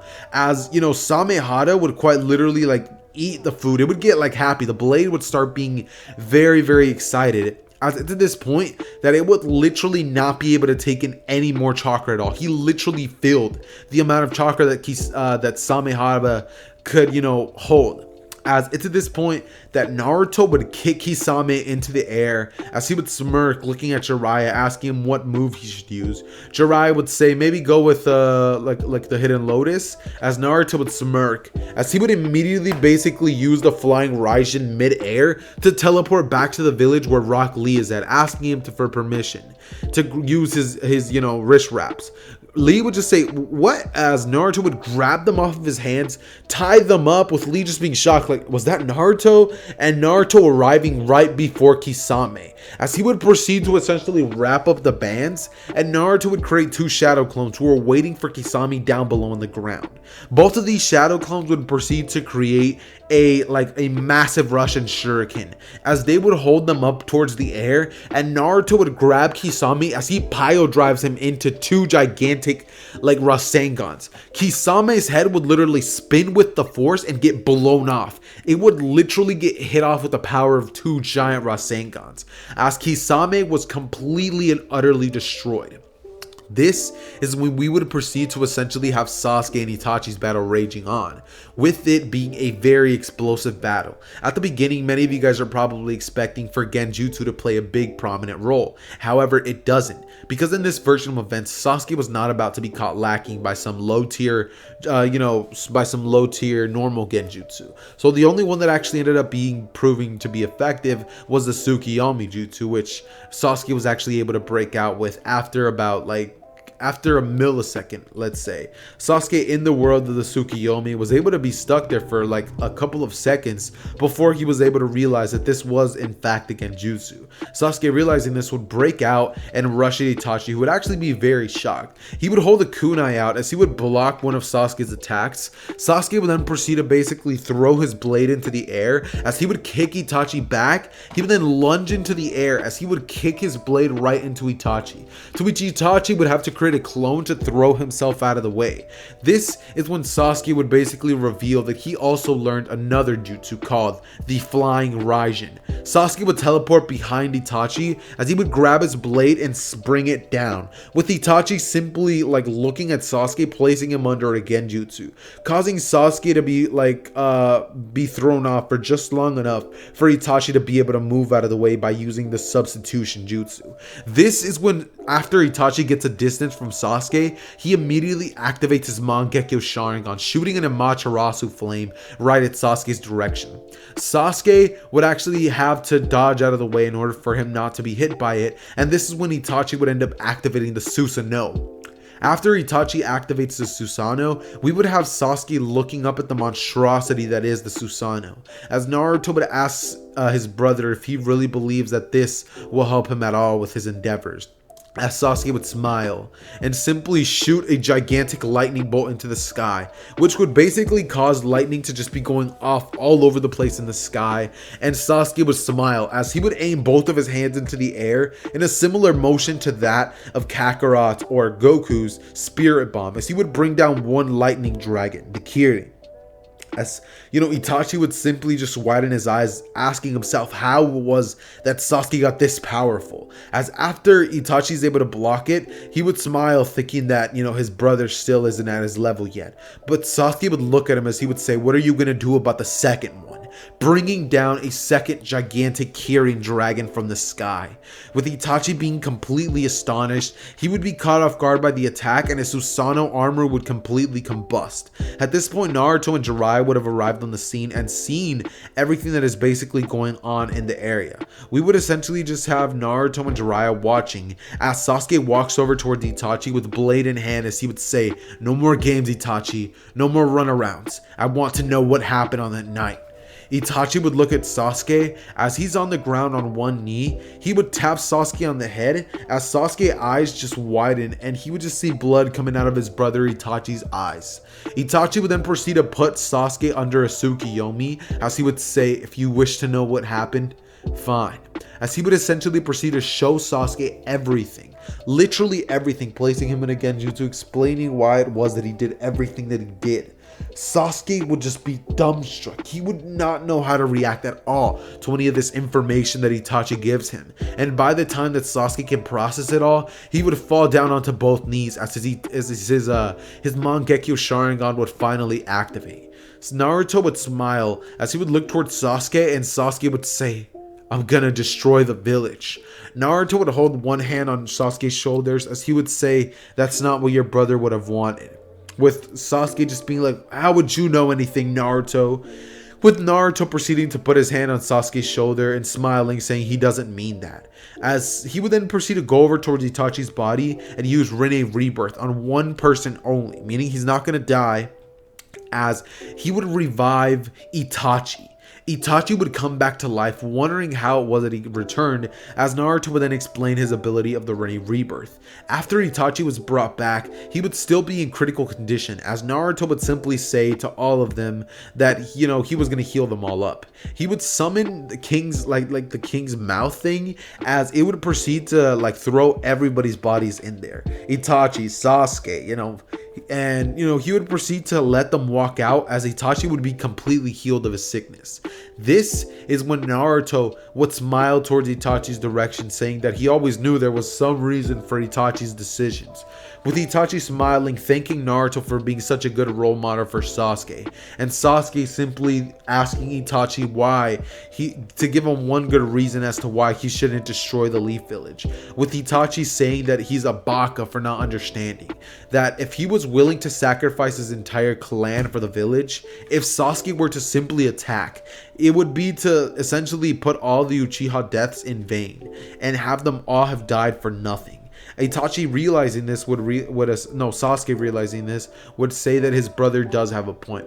As it to this point that we would proceed to essentially just have Naruto, Itachi, Sasuke, and Jiraiya returning to the village 2 years earlier than in canon. And for the following year, Naruto would simply hang around the village as he would train with the rest of the Jonin and Chunin there, actually becoming a Jonin leader to one of the Genin teams for the following next couple of months. Naruto would proceed to just train Sasuke and Itachi, while they both would have had the Mangekyo Sharingan surgery performed on them by some medical ninjas. Because if Obito and Madara were able to rip out people's eyes and just stick them back in their heads, then I have zero doubt that some very skilled medical ninja could probably get the job done. Probably not on the same level as Tsunade, but I definitely believe that they could get the job done. With the assistance of Naruto's King of Hell to help out with the recovery process, this would be nothing short of a piece of cake. As it's at this point that we would essentially have the Akatsuki's attack just kind of going way sooner than in canon. They would have ended up just gathering a fragment of Naruto's Nine Tails chakra, as it's at this point that Obito would have actually found Samehada on the ground, using that to essentially power the Geto statue. As at this point, as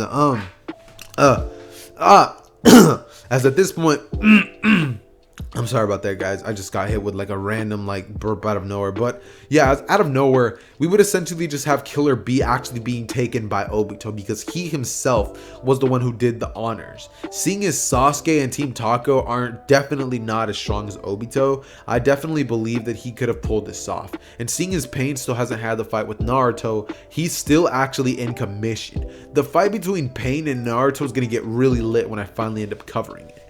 That being said, this is when the Kage Summit would be called, as the Eight Tails Jinchuriki was taken from the Hidden Cloud Village. At first, the Raikage A would proceed to say that he definitely was, they attacked him, that the Akatsuki are getting out of hand, and that it's the Leaf Village's fault for having most of their ninjas being in there, with everybody pretty much explaining that there's actually more ninjas in there from other villages than there is in the Hidden Leaf Village. And they would just basically have this gigantic discussion when out of nowhere Obito would use his Kamui ability to teleport into the area. This is when Raikage A would smash the table and blitz at Obito, but Obito would simply phase through it, as he would use chains to quite literally wrap around the Raikage's throat, as he would essentially crush it, causing the Raikage's only way of talking to basically be taken away. As it's at this point that Naruto would actually be beside Hiruzen, because he was one of the ninjas who ended up tagging along, as well as Sasuke and Itachi. They ended up becoming, just so that they, the village doesn't have any reason to start trying to start any wars, because Naruto, if possible, would like to avoid any of those situations if he possibly can. That being said, though, this is when we would essentially have Obito revealing the plan of starting the great fourth great shinobi, war, as everybody would just be shocked, with Naruto simply looking at Obito as he sees a flying Raijin, like he can just feel the presence of a flying Raijin mark on Obito's back. Now, it hasn't actually been revealed whether flying Raijin users can teleport to other markings that weren't created by them, but I'm just going to be saying that in this version of events, that might as well be the case. He would teleport behind Obito as he would try to use a Rasengan to go and just shove it in him, but Obito would use his Kamui ability, seeing this coming because his father, Minato, was actually able to catch him off guard by doing the same thing so many years ago. And Naruto at this point has actually met Minato. After releasing the shield on Kurama, Naruto ended up meeting Minato in a scene very reminiscent to that of the one that we have in canon. That being said, though, Naruto going through Obito would realize that this ninja definitely means business, as Naruto would tell Obito what his plan is. Obito would explain that as soon as he gathers all 10 Jinchuriki, with him being the final one, he can find all 9 Jinchuriki, he can finally summon the 10 Tails and take over the world and create world peace by starting the Tsukuyomi plan. Naruto, hearing this, would simply chuckle, as all of the Kages would simply just be on high alert, and they're like Jonin, like their protectors are essentially just freaking out, thinking, what are they going to do? But Naruto would smirk, as he would proceed to turn towards Obito and tell him that if chakra is what he needs, then he can supply him with it. As Obito would just be a little thrown back by this, but Naruto would then proceed to pump some chakra into the Geto statue itself, with Obito smiling as he would think that Naruto was nothing short but an idiot. As Obito would summon the 10 Tails. As soon as the 10 Tails is summoned, it is immediately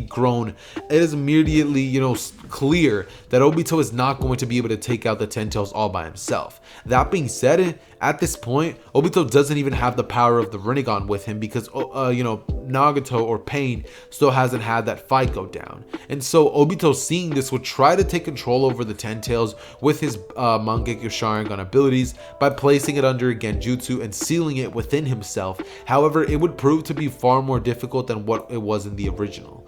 When Obito does end up sealing the 10 Tails, it actually proceeds to give him a major backlash, because of the fact that he's fighting against the raw power of the 10 Tails within himself. He doesn't have access to his Kamui ability anymore. and Naruto, taking advantage of this, would actually proceed to just smile, as before all of the Kage, Naruto would step forward, as all of them would just be looking at his back, with some saying, "Step back, boy," but Naruto would just smirk. As Sasuke would fold his arms, Itachi would simply look at Naruto, as a crow would fly onto Naruto's shoulder, and Naruto would activate Snake Sage mode, as he would glow in a white purplish aura, immediately activating the power of Kurama, as he would coat himself in a KCM state with nothing but Sage mode on it. As Naruto would look at Obito, Obito would smirk, thinking that he is all powerful. He would create a gigantic border which would be borderline impenetrable by any normal ninja. But Naruto would proceed to create a tiny tailed beast bomb in all 5 fingers, as he flings them straight at the wall, causing them to be disintegrated. It's at this point that Naruto would actually end up looking towards Obito, as he would create a gigantic orb of like a gigantic black orb, as he would suck Obito into it, but Obito, using his destructive ability, would simply attack at the center and destroy it, with Naruto simply stating that he needs to pull down a meteor. Naruto would use Jubaku to, I forgot what the jutsu was called, I don't think it's even called that, but he would pull down a meteor from the air, with Obito widening his eyes, thinking that that might be a problem. But he would then use one of the abilities of the Ten Tails, as he would shoot a gigantic like yin and yang release orb at it, which would completely disintegrate it. Naruto would smirk, as he would say that that's the only time that he needed. As he would proceed to look at Obito, with Obito barely realizing what's going on, Naruto, just to flex, would proceed to quite literally ragdoll this man Obito, destroying him completely, moving at speeds that none of the ninjas that were actually there are able to pick up, except with the exception of Itachi and Sasuke, who both are wielders of the Eternal Mangekyo Sharingan. So it kind of makes sense as to why they're able to even keep up with the battle in the first place. That being said, Naruto would show off his godlike power, as it would honestly just be the greatest flex of all time. After this, Naruto would basically turn back around, as Obito's body falls limp onto the ground, essentially lifeless, with Naruto standing on top of the Ten Tails Jinchuriki. Naruto would lift up one arm as he punches the back of the Ten Tails' head, and it would drop straight down to the ground. A Ten Tails Jinchuriki, something which has the power to turn the world into ashes, was taken down by one man, Naruto Uzumaki, the wielder of the Rinnegan. Every Kage would be in utter disbelief, with all of them essentially bowing down to Naruto, who would be, covered in a blinding light, with everybody, including Lord Third, praising Naruto for what he had just done today. After this, we would essentially just have the village and everybody just kind of know of Naruto's great power. Naruto would return to the village, and this is when Pain would arrive at the village, essentially deciding that it's now or never to just, essentially get revenge on the Leaf Village for what had happened to him when he was essentially in the warring periods. So Nagato, being who he is, would use, the Shinra Tensei to essentially blow apart the village. But Naruto would actually be very, very well equipped to handle this, as he would essentially use the opposite of that ability, causing a ripple effect which leads to that ability being canceled out. Now, this is when Naruto would just see all 6 paths of pain, as he would simply look at them and smile, thinking that those are nothing but mere imitations, a copy, a mockery of what Naruto's Rinnegan could do. Naruto would proceed to use his telekinetic abilities to say that these bodies don't truly have a soul, do they? As, they would simply say that they do, but Naruto cannot, see the chakra paths that are normal. He senses that the chakra rods inserted into all of them is what's giving them their chakra.